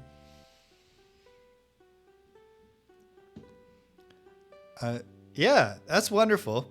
But I was just wondering, like, how's the colony Our going? colony is rising and advancing as an entire loving group through many cycles of sweet surrender to both our base urges and our highest spiritual longings.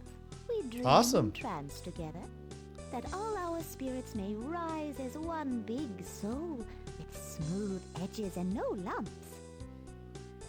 Thank you for not drilling down on the details of your base desires. But come on, Pkunk, be specific. I need to know the material status of the tangible conditions, of the physical aspects of the colonizing, but not the base urges physical aspects. We know what you want to hear, Captain. We are not known throughout the galactic Yes, sector as that's powerful fair. psychics Okay. for nothing. Of course, we also know the answer to your next question, but we enjoy conversation so much, we'll wait for you to ask it. But what if you answered my first question? I want to know if everything's okay with your colony. We know what you want to know, but we tell you what you need to know. Information on all those material resources and other thingamajigs are so much silly debris. Okay, but I need ships. Like, lots of ships. We need a fleet. Search for the precursors. Save space-time. All of that. Like the Pkunk Fury. Ships? I look into your soul and I see many, many ships. Okay, yeah. A trance descends upon me, largely unbidden, I might add, since I did not schedule a trance until after my macrame class this evening. Oh, you're doing macrame now. Once I see you getting ships. Many ships. Many, many ships. Goodness, but you are going to go through a whole mess of ships. Yes, indeedy, but you are going to cause a colossal amount of ships to get blown up, immolated, fireballed, shredded, and otherwise annihilated. Any word on Yes, specifically sirree. whether that's Lots us of smashing them smashed or me bolts, getting us twisted smashed? Scrap metal languidly rotating through the chilly, inky depths of space in an obscene tap dance of desolation. Once pulsing veins of the crew members, now spewing out countless tiny sparkling shards of blood droplets frozen to near absolute zero. Oh, And yes. 100 sentient creatures who will never again preen the pin feathers of their offspring. Ooh, woogie.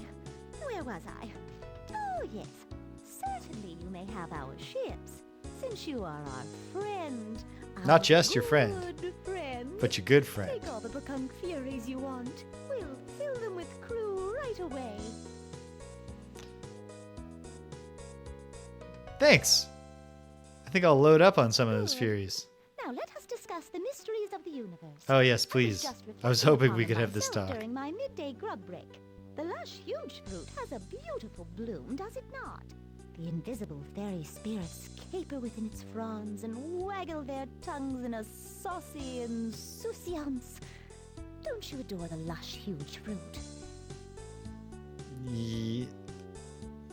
I gotta be honest with you. I don't think I've ever seen a lush, huge fruit. I will have my nest mate transplant one for you immediately. We will water it in your name. Thank you. Captain James, if you'd forgotten. Okay. Thanks. Your aura is now shot through with such crinkly stains of burnt sienna. But how could that be? That is a sign of annoyance. And we are having such a lovely conversation. That is a sign of some inner deficiency. What do you lack? I'm sorry. I'm sorry for the burnt sienna.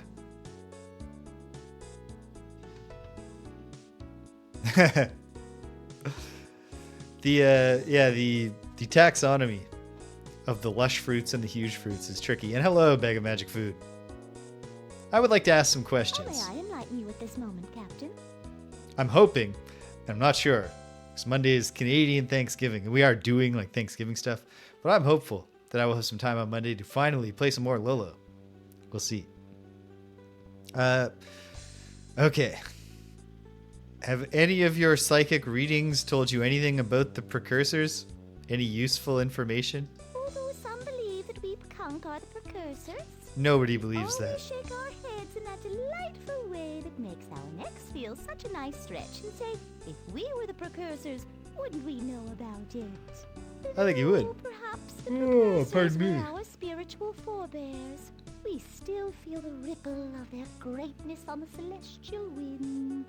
The precursors became sufficiently enlightened to know that all their great creations did not bring them salvation, and progressed to another configuration of being.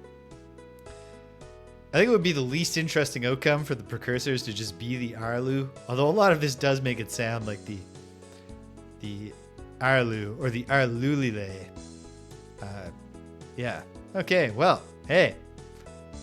I'll catch you later. Peace. Okay. Boom.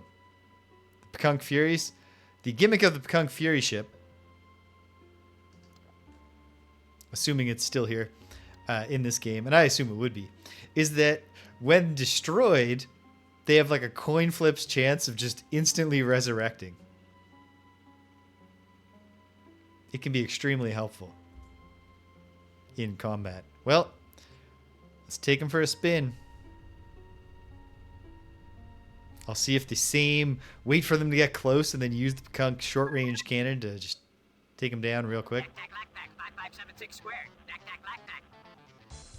Could you try to sound intelligible? I can't understand you. Inversion 982 torque. All right. Give it a try.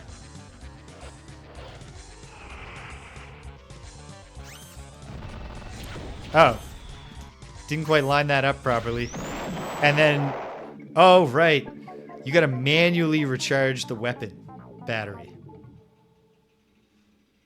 And also, if the resurrection gimmick is in play, it didn't work out there. I lost the coin toss. Let's try this again, though. Nope. Nerd, nitwit, moron, nerd, wimp. Okay, no. Nerd, loser, stupid, baby. So it's a weird joke that the Pkunk recharge their weapons Idiot. by being mean. Well, no miracle that next time. But okay, Pkunk Fury is much like it was, but the probes, these Daklakpak probes, are not nearly as extremely vulnerable to it as these Slylandro probes were in Star Control 2.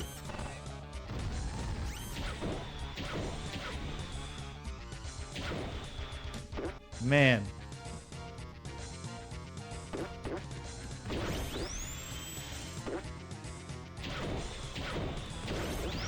Ah. Well, fortunately I'm loading because this has been a massacre. We took a lot of unnecessary damage there. But we won. We got to hear the catchy Spathi victory trill. Okay. Let's try this again. In a more productive way. I think I can do this with an Earth cruiser pretty effectively. Inversion. It might be a case where I should be slowing the... I'm not sure. if I'm playing the game too fast. Ah, okay. That was poorly done on my part because I just thought the missiles were going to get it done for me more quickly. Usually with the Earth cruisers, you got to get them moving because they're slow accelerators. So you want to move away from your opponent at the start like this and then spin around.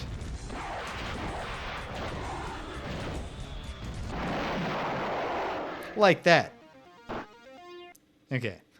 Once more with feeling. Hopefully just once more.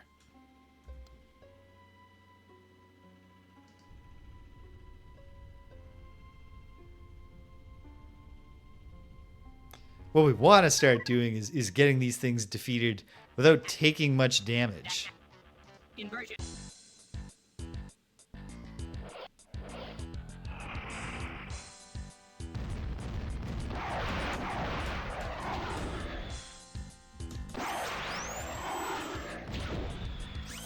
Okay, I cannot accelerate fast enough to get away from them once they catch me.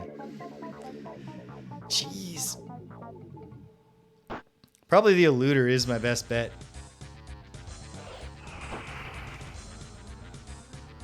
Because they're so fast. And they have the butt missiles.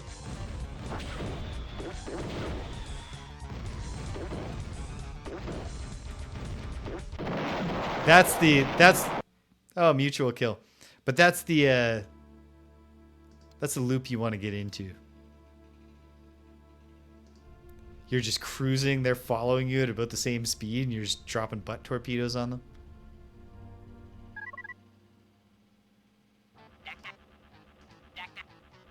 Inversion.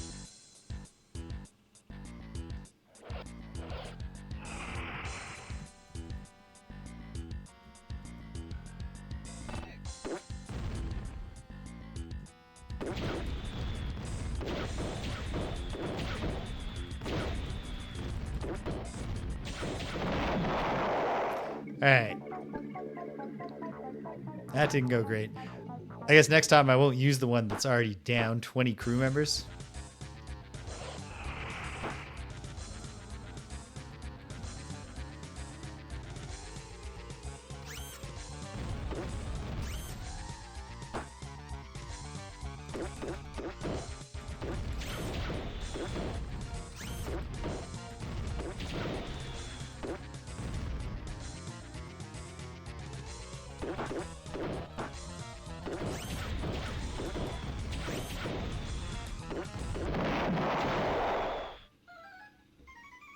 Okay. Run it back once more, use a full power eluder, win the first time, move on. That's the plan. Let me try slowing the cycles down a little bit more and see if this feels more rational.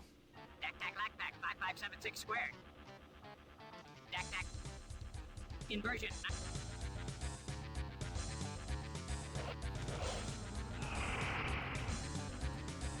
Oh yeah, this feels better already. Maybe I'll even slow it down more.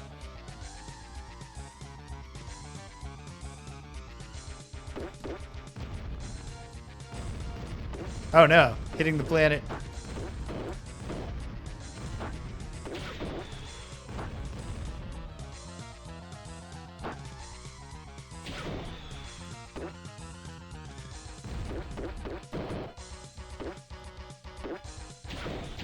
Ugh.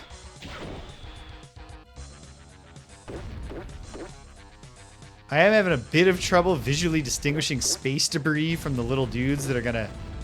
from little homing pod mine things.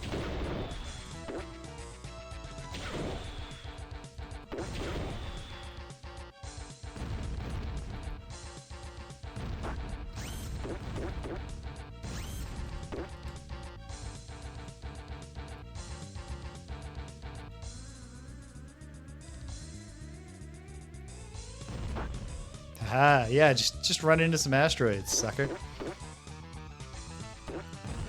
This is not going well for me.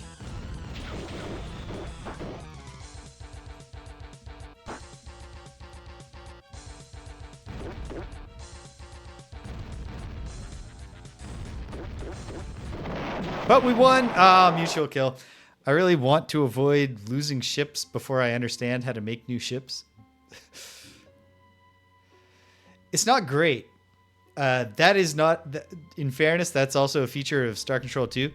And it does get you the feel of like chaotic space battle, where obviously we're viewing it like it's top down, but it should actually be happening in 3 dimensions.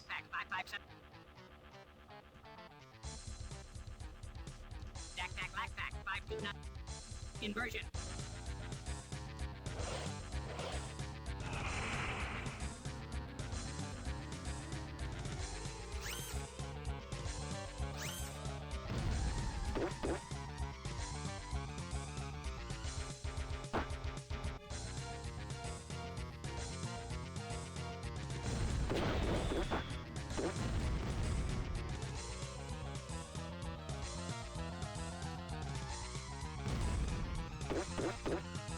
Oh, come on, homing missiles. This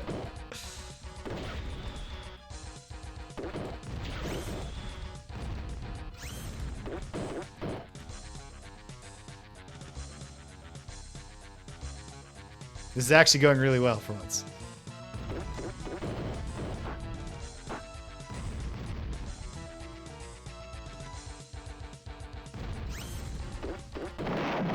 Ha! That's how we do it. Okay. One thing here is, I don't know why DOSBox sometimes communicates the cycles to you in actual values, like 1,000 cycles per second, and sometimes in a percentage. But suffice to say, I've turned this down now to 35% of the default that it launched at. And it still seems like it might actually be too fast. Okay, I guess now I ask the probe to tell me where to go next. ICOM online. Now what do I A do? signal received from an emitter on Fomalhaut 5 confirms the presence of an Utwig colony. Fomalhaut 5. The Utwig. The glummest aliens in all the world. I'm sorry, please repeat your last message. That's not the one I wanted you to repeat. Fomalhaut 5. Okay.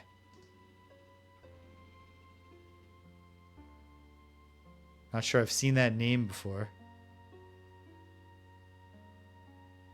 Scylla. Oh yeah, Scylla. Near Charybdis. That's sensible. Oh, but now we've discovered also that it could be a red thing. Rhiannon.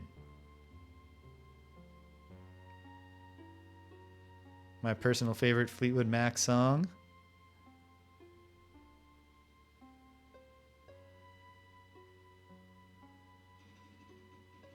Itsunami. Polyhymnia. Vilpunia. We're looking for Fomalhaut, which I think I saw before, but I'm not positive. Fomalhaut. Away we go.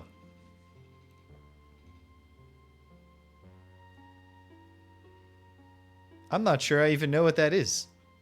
I'm not sure I've heard that. Maybe I have. Let's check it out. Not like it. I'm not the most Fleetwood Mac educated person in the world, but It is the legendary Earth Captain. A grand celebration is in order. You found our location and arrived exactly as the Ultron predicted. Even though your good old trusty Ultron never lets you down. Unknown star system, you still found us in the manner the Ultron foresaw. I am High Proctor Borogarl, and I officially announce festivities in your honor. Many Utwig now bow before you and offer their profuse greetings. So this is funny. It's a design change for the Utwig in the sense that the Utwig in Star Control 2 wear like shame hoods that cover from the nose up, and then you see their mouth. And now this Utwig is covering its mouth but showing the top of its head. Cool. The AOR format, album-oriented rock.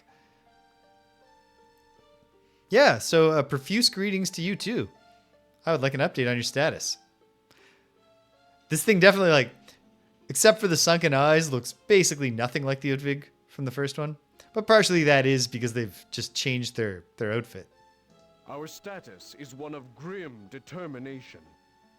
Our factories churn at peak production to process resources and spew out fully armed and fully crewed juggers.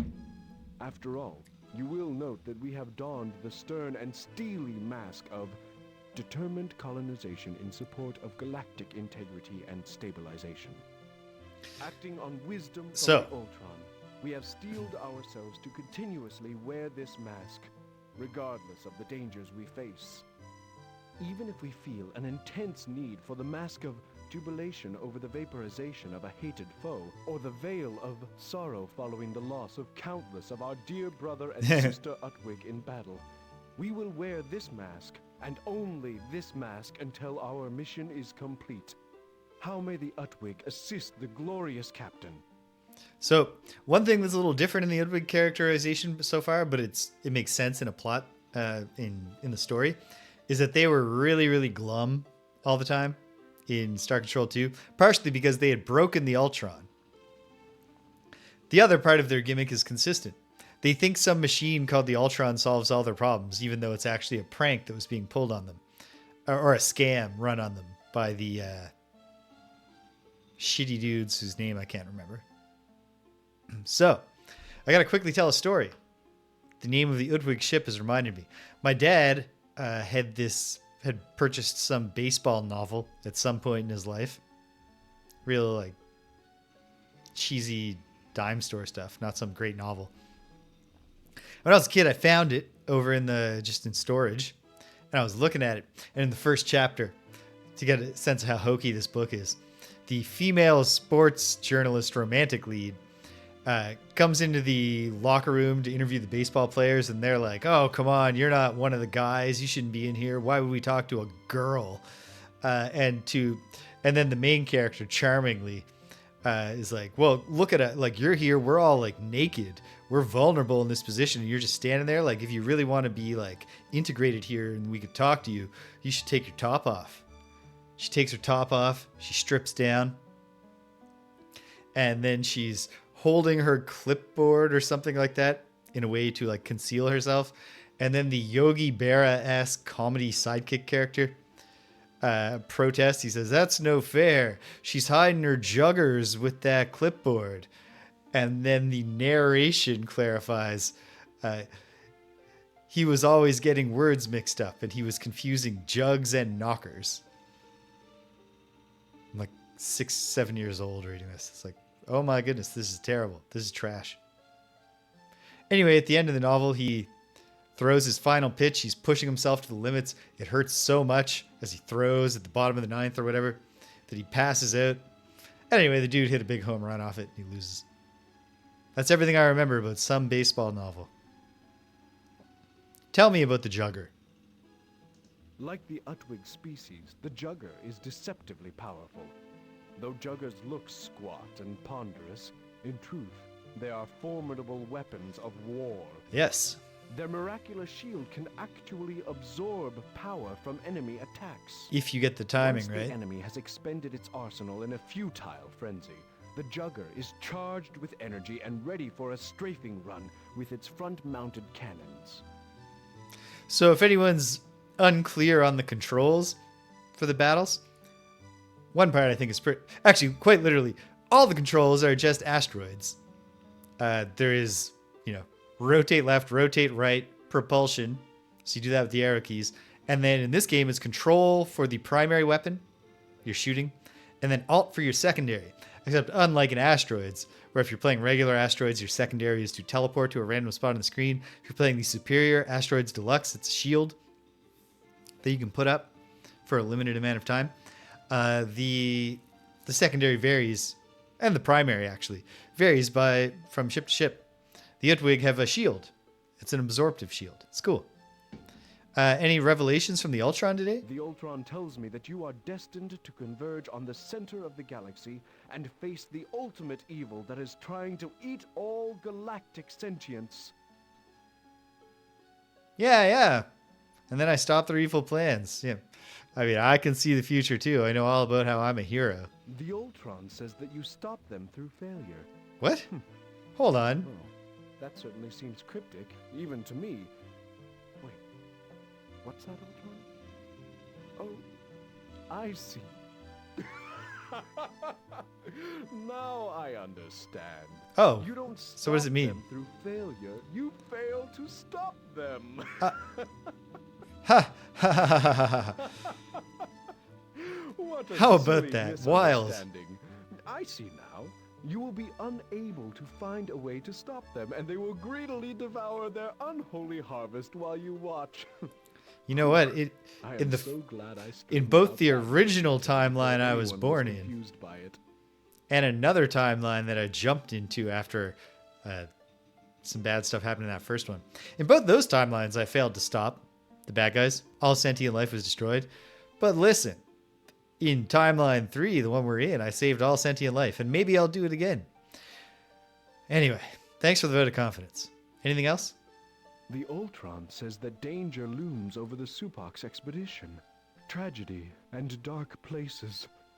Poor Supox. Our dear friends. Yeah, that doesn't sound great. Can we drill down on that? A meddlesome old friend will unexpectedly return with bad news. Meddlesome old friend.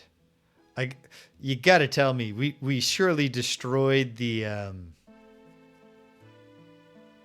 blanking on the name. Mind control frog. Not the Hypnotoad. Anything else? The Ultron says that the Vux are a very disloyal race. They pay lip service, or rather snout service, to League ideals, but they hate the League and seek to destabilize it. They seek to betray you. Well, thank goodness that you have the Ultron to provide you with such an obvious observation. Do you have any proof besides the just obvious fact that clearly that's going to happen? Yes, the Ultron said so. All right. Faith is not a fact. I think you've misheard George Bluth Sr. in his Caged Wisdom video. He was saying that faith is a facet. You got confused by the blooper reel. Okay. Anything else? That's all for now. Okay. No, it can't. I'm not going to bother wasting... We're not going to waste our time here pretending the Ultron could actually help. I have a different question. How may the Utwig assist the glorious captain? Thank you, by the way, for saying that I'm glorious. What do you know about the precursors? I suppose exactly and only what the Ultron has told you, huh? Before we had the Ultron, we had only discovered the merest traces of the precursors. We once found one of their bombs during standard exploration procedures on a planet in our home quadrant. Yes, I remember. I was there. Our knowledge of the precursors comes from the Ultron, which says that the precursors were the most advanced race in the galaxy. I could have told you that. Interested in other races reaching and to be fair, he calls me glorious too. But they were forced to... What? Excuse me a moment while I commune with the Ultron. Okay.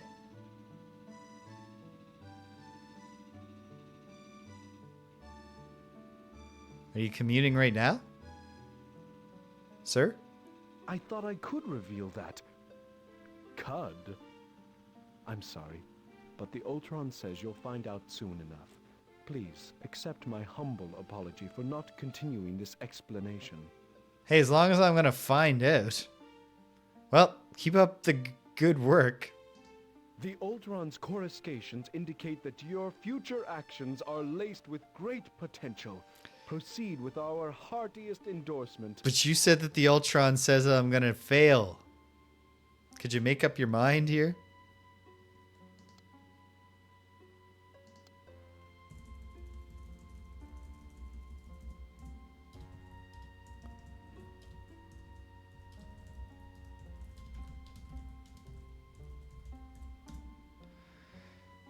Okay, well, let's get some juggers. Are they jugs? Are they knockers?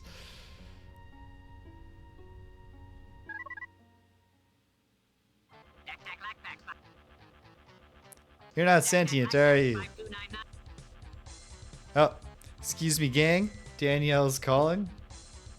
on the phone, even though she's just downstairs. Hang tight. I'll be right back with you.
And we're back at it.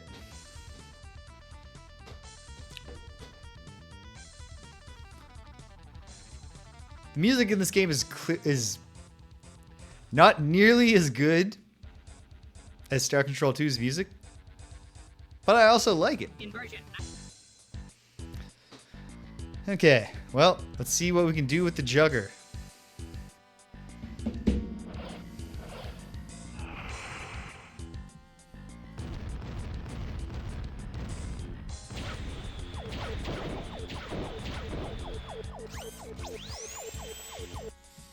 Nope. Very little. The Jugger shield cannot protect me from the probe attack. So it's of limited utility in this case.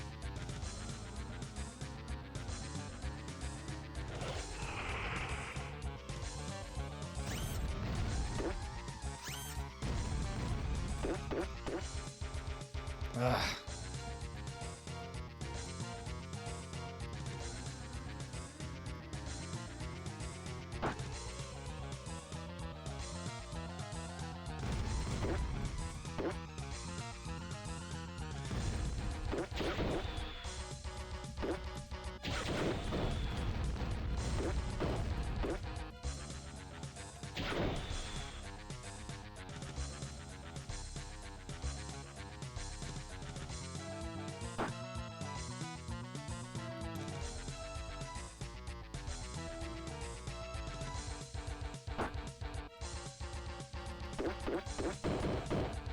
Aha!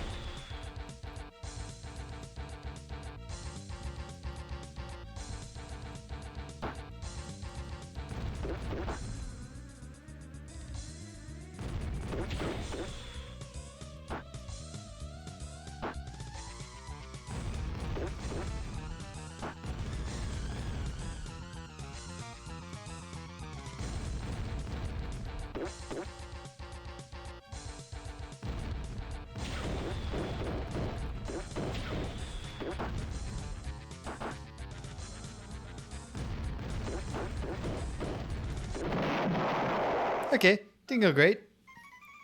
But it's also, by my own terms, one that we're explicitly not allowing to stay. That was a non-canon failure.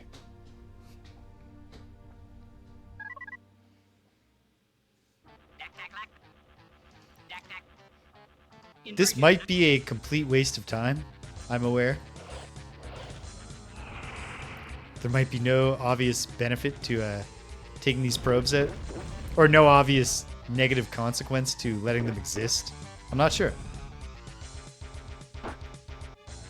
At any rate, practice is not a bad idea. Because I did eventually. I had at least a few really, really successful, well-fought space battles in Star Control 2.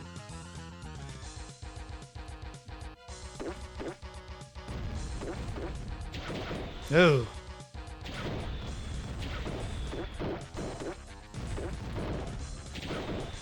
This one's going terribly, though.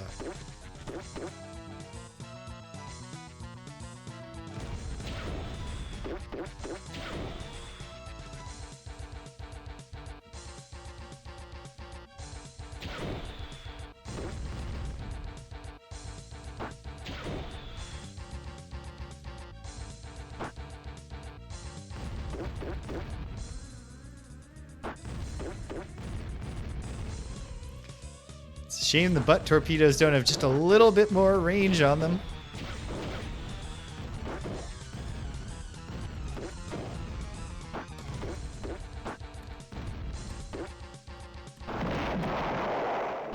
Ouch. So close, and yet so far.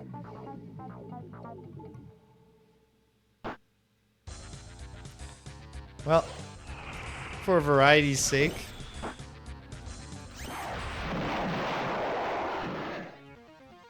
that actually went really well. I mean, the thing was almost dead. Let me see if I can... Let's see. Can I get it going with the Earth Cruiser? As I slowly get the feel for the Space Wars style combat. Inversion.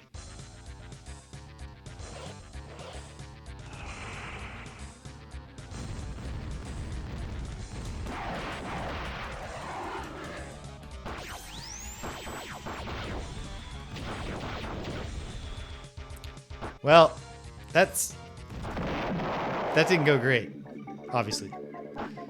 Mainly because if it comes like shooting right for me, then I cannot accelerate fast enough to get a good lead on it. I wish it was easier to just load from here. Wait. No. What's going on here? Oh, I can actually do my key bindings and stuff.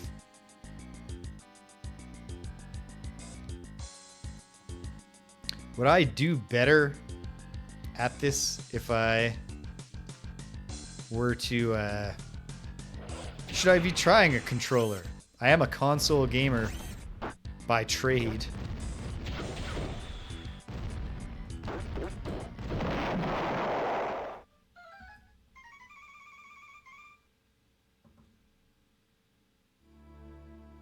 The good thing is that it's fun. So I'm not sure how exciting the viewing experience of me doing simple battles over and over and over again, trying to get the feel, is. Inversion. At least I'm enjoying myself.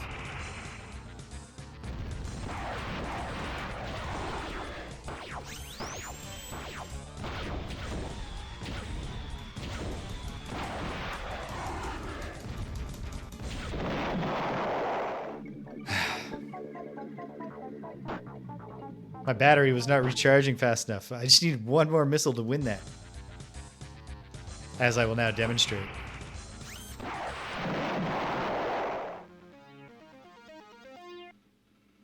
Hooray! For a certain value of hooray.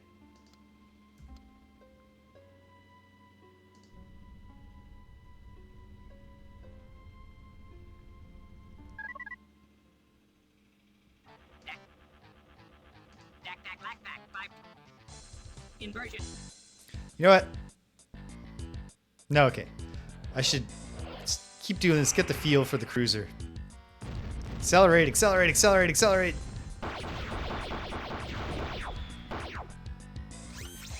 Ah. Nope. I was doing okay just with the let it catch up to you and use the short range secondary defensive laser, but there's not enough power. And then this one is just going to go. Oh, no, it's not. Yikes.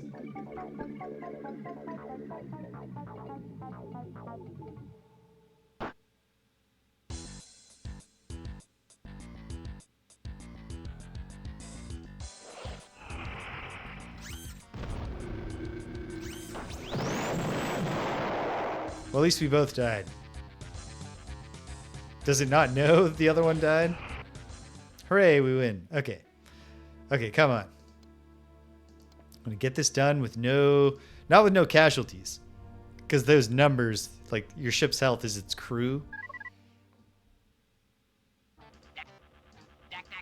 But at least without any asset loss. One more try with the cruiser. And then I'll stick to what I know.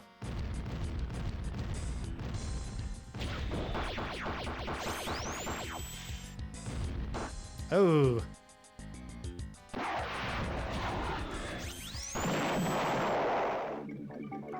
Okay. Not great. Here's the thing. I could get the I'd have much better results with the cruiser acceleration if I was using the planet's gravity properly to slingshot myself.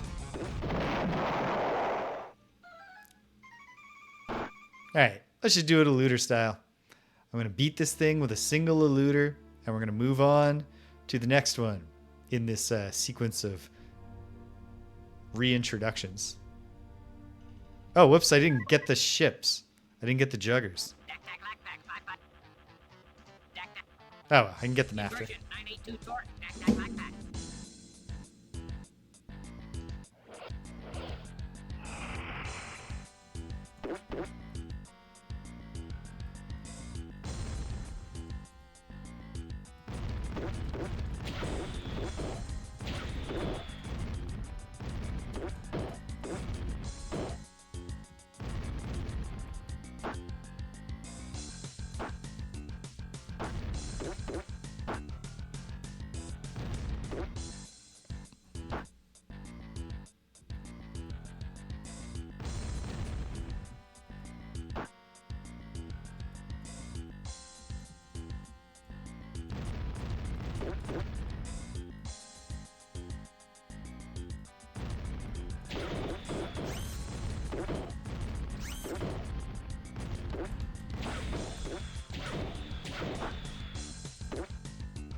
There we go. All right.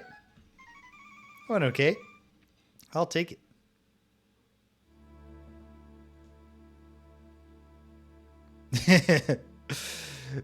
It's one of the sillier things because, like, they modeled all these physics for the gravity and stuff like that. Realistically, you could not bonk into the planet and take a minor amount of damage but still be otherwise engaged in a space battle. Okay. Let's go get the juggers.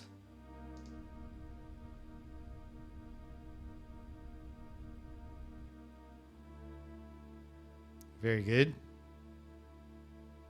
And then, well, the structure here is pretty straightforward. You just keep asking the thing to tell you the next thing. But I think ICOM online. I think it's a good first session if we do this, sort of tutorial journey or reintroduction journey of a signal received collecting from an emitter on Velpunia 6 confirms the presence of an Ur-Quan colony. Yeah, whatever. ICOM. Okay, Velpunia.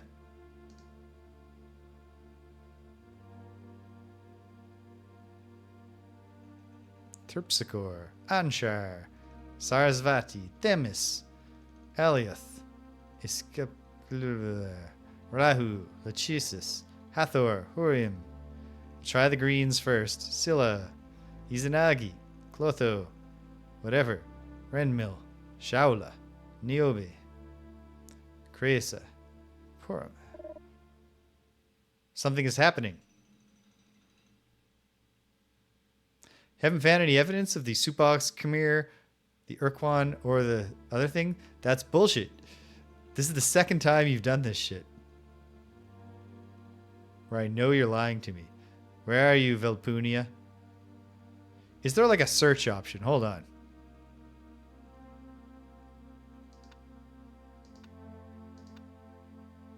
Oh, neat. That's what the names thing toggles.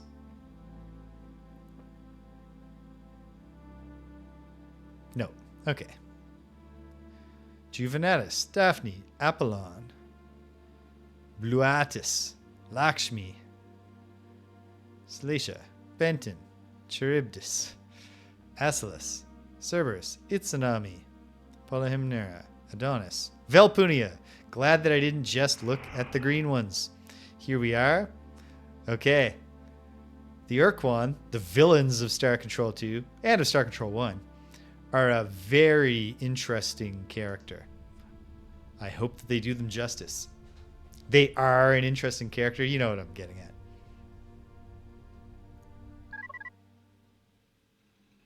Greetings to the captain of the League of Sentient Races, from Zorak, Ur-Quan Master number 3. I am gratified that you have located us in such short order.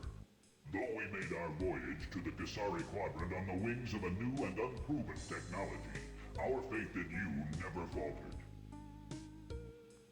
Hey, yeah. That's great.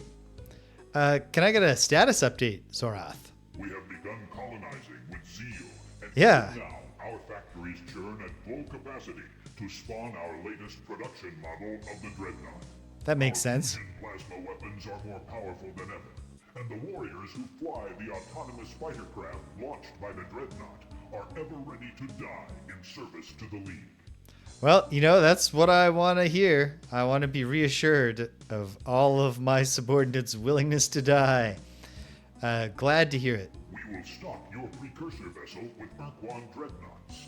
Yes. In return, we expect more planets for Ur-Quan colonization. And like I've been telling many of your colleagues, I'm going to read the manual before further exploration. I'm going to learn how to do that. Sounds great. No, I'm not going to rub this in. Sounds great.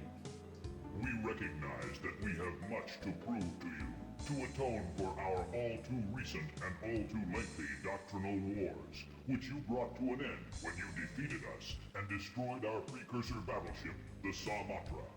In our reckless zeal to carry out our misdirected doctrines, we tried to enslave or obliterate all sentient life in the galaxy. That's true.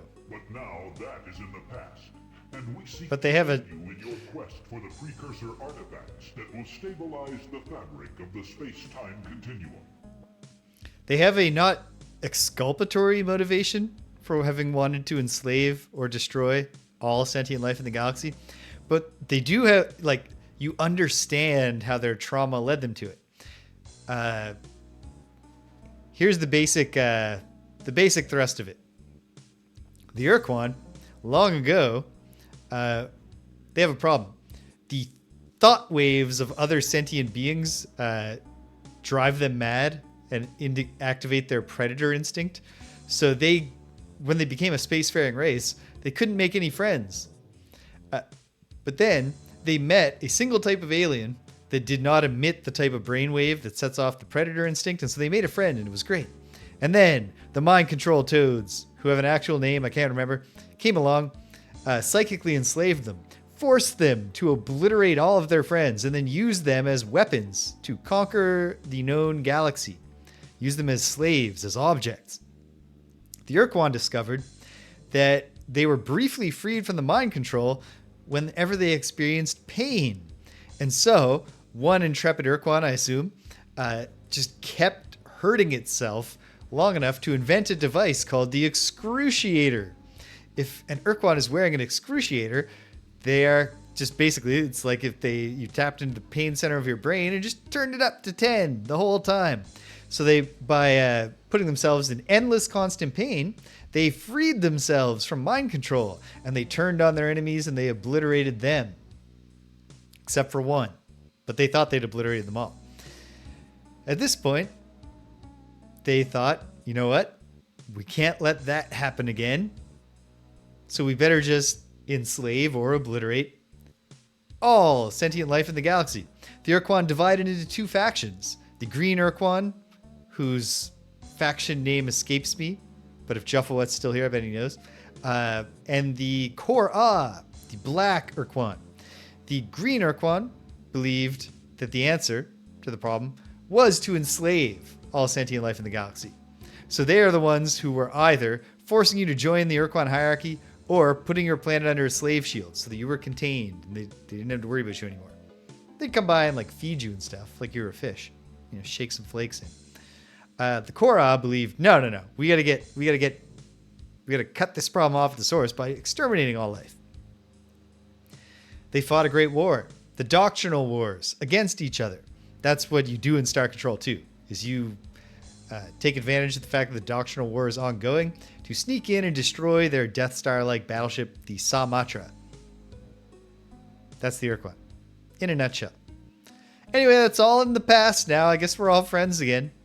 Yes, let us put such unpleasant memories behind us and rise up to grip this quadrant in our iron tendrils and carry the darkest secrets from its innermost heart. I mean, in a manner that respects the rights of all sentience, of course. Naturally. Of course. I'm glad to hear you say that, because the League rules of colonization are very important to a stable future for all quadrants of the galaxy. I gotta say, first of all, I was really hopeful that we would find out it was not an Ur-Quan genocide, but rather that we had integrated, that we showed them the error of their ways. The tragic story of the Ur-Quan is that they wanted to be friends with other people and that they got really badly burned. So I was hoping that we could, having ended the Doctrinal Wars and their conquest of the galaxy, bring them on site. My second hope, downstream of that, was that if the Ur-Quan were our friends in this, that their dialogue would be exactly like this. Friendly, but in an ominous way, not because I necessarily think they're going to betray us, but because just that's their style. It's working for me. I think so far, this is my favorite meeting up with an old friend. Not that they were our friends from last time. I'm glad to hear you say that. We wouldn't call it the primary direction of the League is important to respect. And it's also important to respect everyone's intellectual property rights. In alignment with you, Captain. How may the Ur-Quan be of assistance to the elected leader of the League of Sentient Races? Well, tell me about your dreadnoughts. Obviously, I never had one of those in the fleet in Star Control 2. You could play as them in the Super Melee, Space Wars game, separate from the adventure. But they never joined the United Federation of Worlds. Yeah, tell me about the dreadnoughts. The Dreadnought is a prime fighting vessel. It is the most powerful ship known in our home quadrant. The only ship to rival it in sheer firepower was the Kor-Ah Marauder. Of course, that doesn't count one-of-a-kind precursor vessels like your old one, or your new one. Yeah. The Dreadnought has an immensely powerful medium to long-range weapon that fires rapid fusion plasma blasts. But its strongest feature is its ability to launch autonomous fighters. The fighters each contain valuable crew members, so try not to abandon them in space. Make certain not to command the Dreadnought to launch all its fighters, or you risk leaving the Dreadnought vulnerable to a lucky enemy strike. When you're fighting a Make sure Dreadnought. not to command the ship to engage in a high-speed tactical retreat while the fighters are still harrying the foe. Or the fighters yeah, of course. fire in space. Remember, this ship was designed by Ur-Quan, and Ur-Quan are unfamiliar with retreat. Naturally. I wish there were more. I wish the dialogue options weren't exclusively just progress and be a jerk. But so it goes. So it goes. Yeah. When you're fighting a dreadnought in Star Control 2, one really helpful strategy is to try, when they've launched some autonomous fighters, to get to, like, say you're using an Earth cruiser or a Spathi, something with a homing missile. Try to get the homing missile to go right through the crowd of autonomous fighters and take them out so they can't rejoin the ship. Thank you for the tips. Sort of. You know what? I know I just ground the stream to a halt, or ground the game to a halt at least, to summarize this myself, but it's so good. Tell me about the history of the Ur-Quan. The Chronicle of the Ur-Quan is a history of the greatest triumphs and deepest regrets. We nearly enslaved or exterminated all the races of our home quadrant. I'm pretty excited. Fought Ur-Quan in the vicious doctrinal wars. In retrospect, our tragedy could have been foreseen in our origins. That's true. What do you... Talk to me like I'm stupid, though. The Ur-Quan evolved as solitary hunters on a hostile world, and we quickly became the dominant predator on the planet. The only threat to us came from other Ur-Quan. Civilization did not come easily to us. We earned it by mastering the fierce territoriality and murderous desires that nearly obliterated our species in wars fought with crude clubs and wars fought with atomic weapons. But we survived our own hatreds and formed a cooperative planetary culture. This level of achievement allowed us to explore our own solar system in atomic-powered ships. Then we met the Tallow. In our xenophobia and paranoia, we attacked on sight. In spite of our reckless aggression, the Tallow had glacial patience. A lesser race would have blasted us back to the Stone Age, or exterminated us before we could spread to the stars. Instead, they offered us membership in their confederation, called the Sentient Milieu. We again conquered the hunting beast within us, to become a starfaring race and cooperative members of the Milieu. It's just, such a good story. And that makes them such a compelling villain for Star Control 2. They start out, like, at the start, you just think of them as the, you know, they're just the bad guys. They're coming to get you. Uh-oh. Speaking of coming to get me, Abra's coming to get me to bring her lunch, and it is that time. So I'm going to go help Abra. I'll be right back, gang. Hang tight.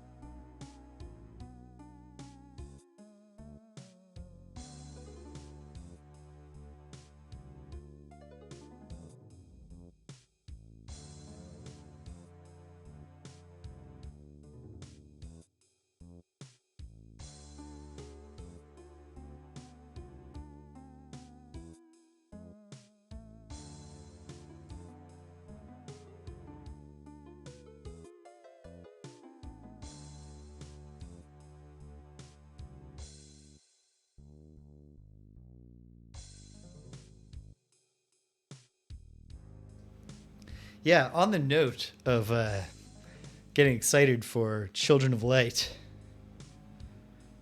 which I keep calling Free Stars because I think at some point that was a working title they were going with.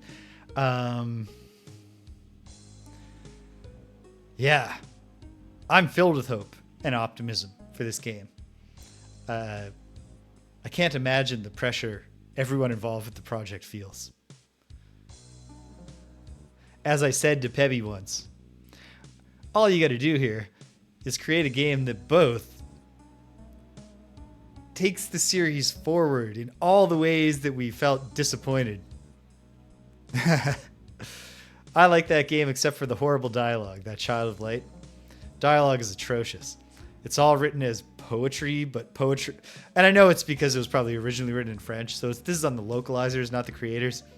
But it's written as poetry, as though poetry uses rhyme but not meter.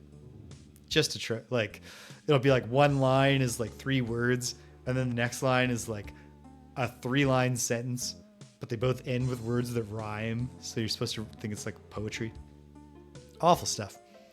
Yeah, what I said to Peppy once, like, all you really got to do here is you got to create a game that takes this beloved classic and brings it into the modern age and fulfills everything that people had hoped for that wasn't realized in Star Control 3, and, you know, revolutionizes an old formula, freshens it up, while also making everybody feel exactly the same way that they felt when they first played Star Control 2.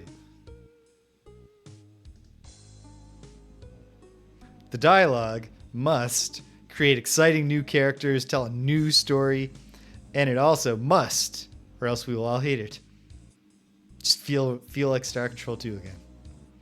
Tell me more about the Tallow. The Tallow were a slow, serene, quiet race. Of all the species we have met, only the Tallow did not trigger our instinctive territoriality. They were the only people we could talk to without the hunter inside us screaming, "Kill the interloper, rip out its life." We believe that their rock-like, silicon-based biology was the vital factor that made the Tallow seem non-threatening to us. Whatever the reason, they cared about the Ur-Quan and respected our potential when all other races saw only a brutal enemy to be destroyed. With their unconditional acceptance and devoted guidance, we grew into a proud and mighty race. They were the only species we ever called The Denari. And then we met the Dinyari. Yeah. Actually, tell me more about the sentient milieu. I'm just curious if you have anything to say about the Melnorm. Nearly 25,000 Earth years ago, our home quadrant birthed the greatest confederation of starfaring races ever known.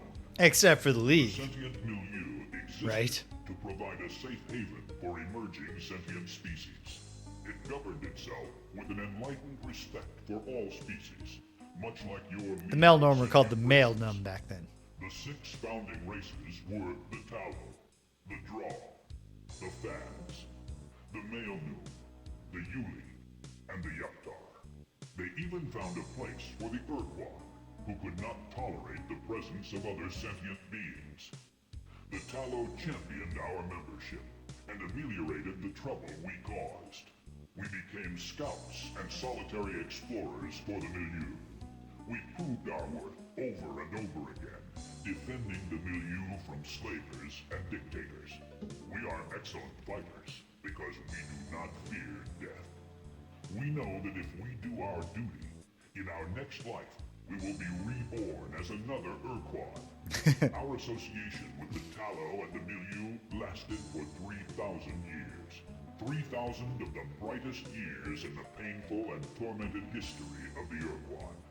3,000 years until the day of the Dinyari. I like the touch. Yep. We should all be blessed with so much self-esteem that the greatest possible afterlife reward we can imagine is just to be reincarnated as ourselves. On a routine planetfall, we discovered some anomalous energy readings, a sign of precursor installations. There, we met a race of bloated, evilly intelligent toad-like creatures called the Dinyari. They possessed ghastly psychic powers to control the minds of other sentient beings, and they wanted to rule the entire universe. They enslaved our minds and forced us to transport them to the milieu's capital world. The insidious war for dominance was quick and nearly bloodless. Within weeks, the Dinyari had psychically dominated 6 of the 7 races in the sentient milieu, but they could not control the Tallow. We suspect that the same unusual rock-like biology that made the Tallow seem non-threatening to the Ur-Quan also gave the Tallow natural immunity to the Dinyari's psychic compulsion. But the Tallow had no immunity to the weapons of the Ur-Quan. While the Tallow labored to create a device to free us, the Dinyari ordered us to open fire. Get that Echo the Dolphin experience. To take up arms against us. IRL. To our eternal shame, we committed genocide, burning them from the face of the galaxy. And then you did that a lot more, didn't you?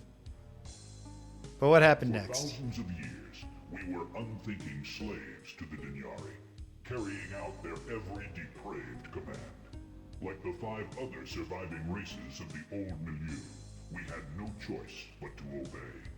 The Dinyari's compulsion was too strong to resist. The Dinyari said the Ur-Quan were their favored slaves because we were so easily compelled.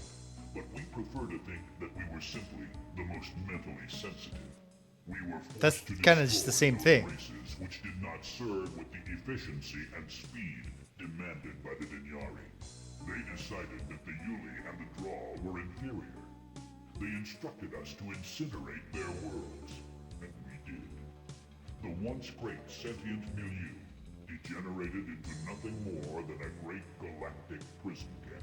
But when the Dinyari sought to manipulate the Ur-Quan genes, they brought about their own downfall. This is why Korra came to exist. How did they manipulate the Ur-Quan genes? The Dinyari were not content just to exploit our bodies and corrupt our minds.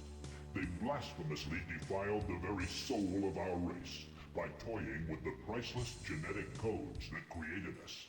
Using ancient precursor technology, they ruptured the Ur-Quan into 2 sub-races. They created the Green Ur-Quan to be administrators and planners. What was the official... The Black Ur-Quan or the Korra? And builders. Our species would never be the same again. And the green ones were the what? Please remind me. Then what happened? A brilliant green Ur-Quan Xerza. named Xerza made the cataclysmic discovery that led to Xerza was just what they were called. of the Dinyari slave empire. This is retconning or it's an explanation of where the name came from. And fought their oppressors. But galaxy-spanning empires do not fall easily. The war raged on for years of ceaseless agony. We allied with races like the Fads, an old ally from the sentient milieu. Finally, the great Ur-Quan slave revolt was won. But in our jubilation over our great victory, we sowed the seeds of a greater downfall. What happened next? Actually, no. This is worth getting the dialogue on. Tell me about the Excruciator. Xerza had been commanded to study the severe mental trauma caused by long-term exposure to the Dinyari's psychic compulsion. Xerza knew that when a slave died, the Dinyari who controlled the slave had to rapidly disconnect from the slave's mind, or the Dinyari would die as well. But Xerza discovered that the Dinyari also temporarily disconnected when the slave experienced extreme, nearly lethal pain. Xerza entered a state of excruciating pain, and in a moment of freedom, broadcast this secret to the entire universe. In all parts of the Dinyari slave empire, the Ur-Quan gashed open their own bodies, burned themselves, hurled themselves into jagged heaps of scrap metal, anything to purchase the few precious seconds of freedom necessary to grab the nearest Dinyari and crush the bleeding creature to jelly. This primitive mortification of the body gave way to more sophisticated tactics. Alas, Xerza did not survive to see the day that the Ur-Quan perfected a ghoulish torture device called the Excruciator. They inserted the Excruciator directly into their own brains, where it unleashed an unending stream of agony, which released them from the grip of the hated Dinyari. The gutless slavers squeamishly recoiled from the minds of the Ur-Quan and were slaughtered. We butchered most of the Dinyari, but made the mistake of leaving some alive to serve as our translators. Yeah, so that's another thing. The Ur-Quan never speak to you directly while they are still the hierarchy because they believe themselves to be superior. Instead, they have sort of brain-neutered Dinyari that they force to be their servants. After all that, though, I would have just killed them all, personally. Exterminating the Dinyari was not punishment enough to satisfy the Ur-Quan, who had suffered enslavement, biogenetic degradation, and years of screaming pain. A slow death was too kind a fate for such monsters. The combined Ur-Quan starfleets decided to inflict a vicious form of poetic revenge upon the Dinyari. We genetically but you modified see, them. We gutted their minds, on turned Earth. them into subsentient, dumb animals. I'll let you finish. They could never again dominate our minds, and we could stop using the Excruciators. And then we further degraded these once omnipotent creatures by forcing them to serve as our translators. They became our talking pets. You see, on Earth we have a saying. An eye for an eye leaves everyone with only 5 eyes or fewer left. Think about it. Yeah, so then what happened? We won the Ur-Quan slave revolt and were the preeminent power in the galaxy. After years of mind-wrenching agony, we refused to ever be enslaved again. But our Can you racial hear the divisions people were deep, sing, and singing we the could not songs of cooperate angry on this men? goal. In our paranoia, we split into 2 subspecies factions and created 2 conflicting doctrines designed to ensure our freedom. We green Ur-Quan now called ourselves the Successor, in honor of the Ur-Quan who triggered the revolt. The black Ur-Quan called themselves the Korra, in honor of the charismatic fleet officer who commanded them.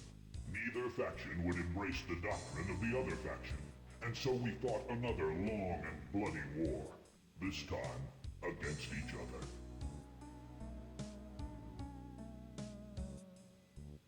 I'm gonna let the like I said, this is good melodramatic science fiction. I like this story. A doctrine which required all other sentient species to serve as our slaves or have their planets forever imprisoned beneath impenetrable force shields. The Black Korra found this plan too complicated and marred by the same error that brought down the Dinyari, the mistake of allowing potential enemies to live. They created a simpler alternative. Their eternal doctrine called for the systematic eradication of all sentient life in the universe, all except the Ur-Quan. Before we could stop them, they cleansed the homeworld of the Yuptar, destroying yet another milieu race. We protected the milieu race called the Fads beneath an impenetrable slave shield, and stopped the Korra before they could destroy the planet of the last remaining free race, the Male Noom. We challenged them, and as we fought, the Male Noom slipped away. We were never able to find the Male Noom again. That's because they changed their name. We had matters of far greater You'd never import suspect that the before Mel us. Norm. The first great doctrinal war had begun. And then what happened? Our doctrinal war raged for decades and ravaged worlds that had barely begun to recover from the horrors of the Dinyari slave empire. The 2 Ur-Quan subspecies careened down the path to mutually assured destruction when the Green Successor discovered a precursor battleship. This massive The Sa-Matra. vessel, which we called the Sa-Matra, was infinitely more powerful than any ship ever seen before. It sliced through the Korra forces in just a few days and defeated them utterly. But we Successor were humble in victory and allowed our Korra relatives to live. Besides, we were no longer convinced that our doctrine was superior to theirs.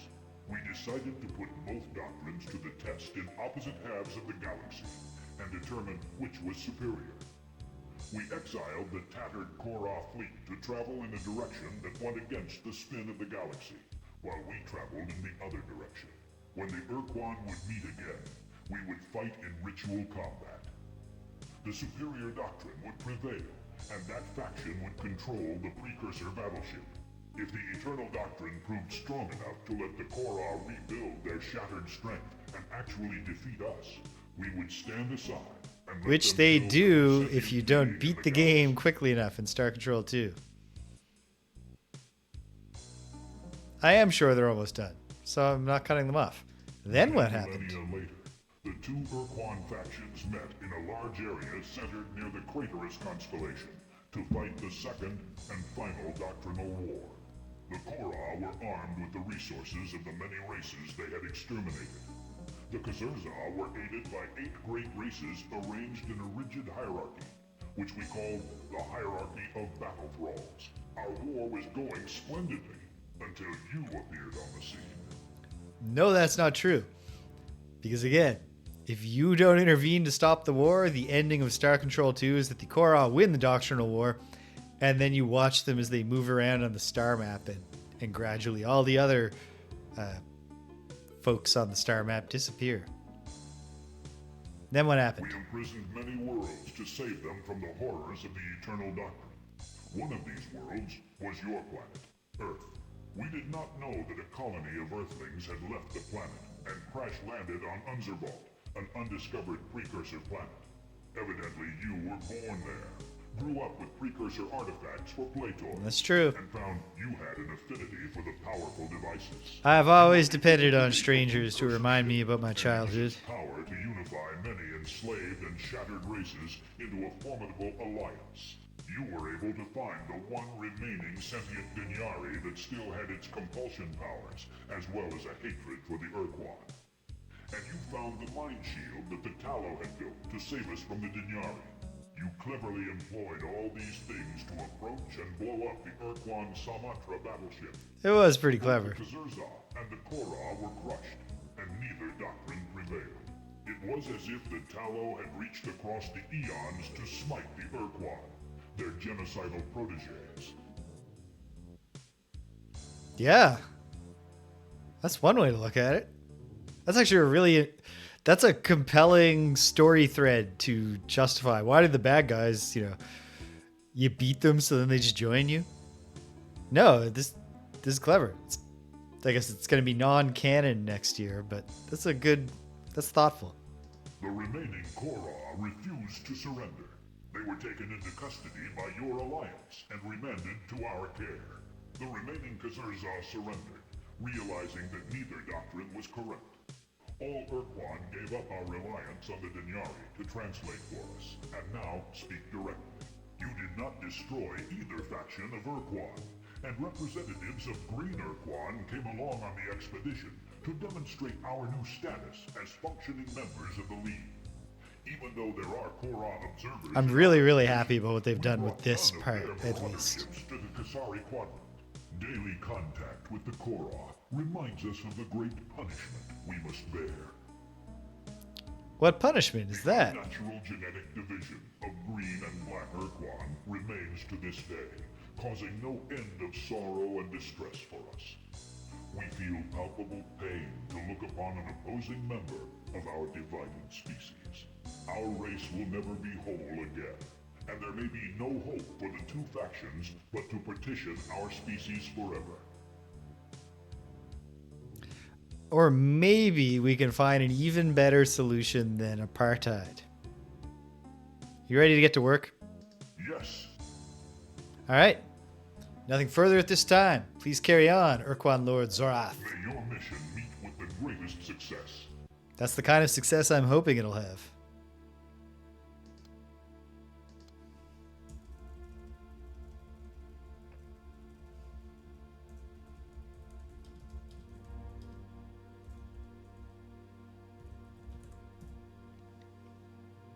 Well, let's get some dreadnoughts in the fleet. Very nice. And then, oh, wouldn't you know, there's no probe hanging around bothering the Ur-Quan.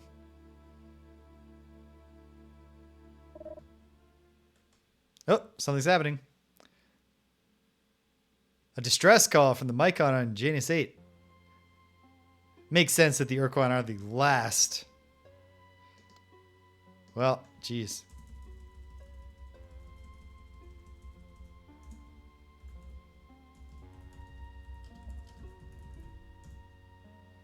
Okay, to Janus 8. I think that's a good sort of last thing to do. To get familiar with this new game. Very nice feature. I appreciate that they just mark off the places we've been.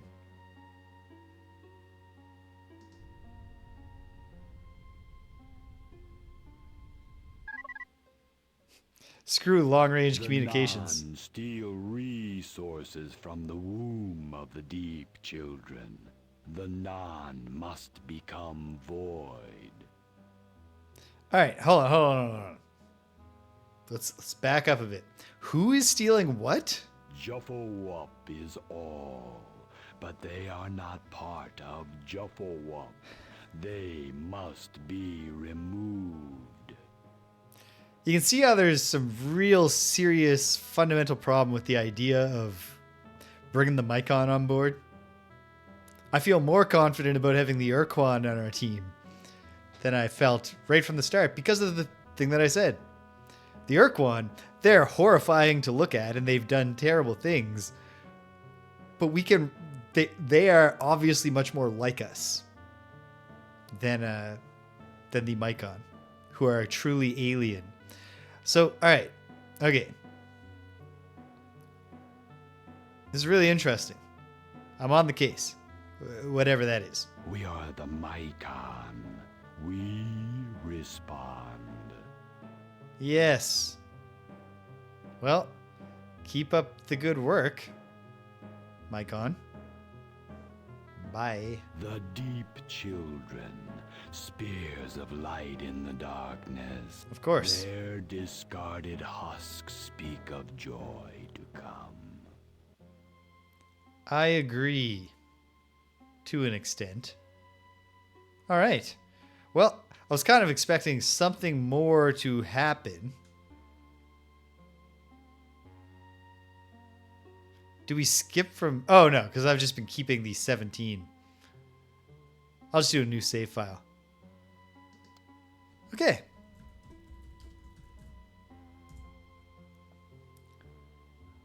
Yeah. This was a good start. Largely just going through the motions, but I got the feel for some of the key systems of the game. I do need to look into colony management and figure out... Because one thing that's been pretty clear to me is that it doesn't really seem like we're, even as we've added more colonies, we're not replenishing potential crew members. So probably that's something that I could do by having the colonies themselves generate new crew members of each type. I'm going to need to learn to found new colonies, all this kind of thing. And in service of that, the manual should be helpful. So I got to read that. But we have our folks. Looks like we can expect to perhaps meet at least 7 more friendly alien species. Or maybe not, but up to 7 at least. So not at least, but up to 7. Seems likely. Probably we'll meet some hostile aliens beyond just these weird probes. And we got to go around and we got to find out what's going on here. I like this. Notice we can keep track of who could live here in a given place. It looks like the... wait, who are these? The Ords. We haven't met the Ords again. I was thinking, that looks like the... Yeah. Wait. Is the probe now going to be like, we found the Ords? ICOM online. A signal received from an emitter on Hypnos 2 confirms the presence of a Chimera colony. Oh, goodness. Okay, so we haven't met everyone. We're going to keep meeting them. ICOM offline. So I will... All right. We didn't get through the whole meet the old gang, get the old band back together. But we made good progress. Good first session. I'm hungry enough that I'm going to put my foot down for myself and say, knock it off and go experience your day. But this was a good start. Yeah. Some obvious ways in which, just at least so far, like it's tough to say because we don't know the plot at all. We know we know our goal broadly, save the galaxy, save the universe, save space-time. But the conflicts haven't really unspooled themselves for us. So it's tough to make a call yet on whether I'm going to have a contrarian view and think this was a good sequel. But there are certainly things that I already like about it. And I'm interested to see more. And I'm interested to know what I'm doing. So I promise, my compact with you, the viewer, is that I will read the manual before next week. And I will know what things to click on to perhaps make some stuff happen. But yeah, cool. Star Control 3. We're getting started. We'll see how it goes from here. I have a feeling this game will not take as long to beat for me as Star Control 2. But time will tell. Hey, British! You showed up just in time for me to say goodbye. But I'm glad you made it at all. So yeah, there we go. Cool. Star Control 3. We've started. we'll keep going next Saturday. What else are we going to do between now and then, though? Well, tomorrow we're going back. Yes, I won't immediately unpublish the video on demand, so you will be able to catch up on our Star Control 3 adventure. Tomorrow, we're going back to the Serpent Isle. I had to take the day off last week unexpectedly for a reason I can't even remember anymore. But it was a busy day or something. There was a reason. It was a busy day. I had to work on the weekend last week. But it all paid off. I'm mostly on track now. So that's good. We're going back to the Serpent Isle. Specifically, we're going to the Isle of Moonshade, where I'm going to be heading to a swamp in the south to see if I can find some blood moss, to see if I can either give that blood moss to the Mage Lord directly or to the apothecary who is supposed to be getting blood moss from the Mage Lord. And either way, the hope is, by fulfilling that task, we'll get the apothecary to tell us about the secret tunnels that lead to the island of the Mad Mage, who is not the Mage Lord. We have different mage titles. Got to keep track of all of them. That's one of the challenges of Ultima 7 Part 2 Serpent Isle. The other major ones being constantly feeding your useless, helpless companions and dealing with the fact that the combat is just pressing C and then watching a bunch of things suddenly happen and then find out if you won. But you know what? It has the good part of Ultima. Talking to characters and learning their dialogue. And figuring out what to do based on what they said. I think that's what to do, and so I think we'll be back on track next time. But we'll find out together tomorrow. On Monday, if I can finagle it, and I hope I can, I haven't played any Lolo in a while. I'm playing the Famicom Adventures of Lolo, which is the engine of our North American Adventures of Lolo 2 for the Nintendo Entertainment System. But it's a different set of puzzles. So it's, for all my intents and purposes, a whole new game. Not whole new. There are some puzzles that are the same, but some that are new. And it's been great so far. About halfway through the game, but the back half probably is going to be harder. So I'm not saying necessarily we're going to beat the game on Monday, but we're going to fire it up and we're going to see what we can do. So that's exciting. Looking forward to that. On Tuesday evening, Greg will be here, and Greg and James are going to beat him up. We are playing. What are we playing? A game called Undercover Cops by IREM. I think the first beat 'em up we played by IREM. Although we've played two of their games. One because Kung Fu Master is often identified as like a proto beat 'em up.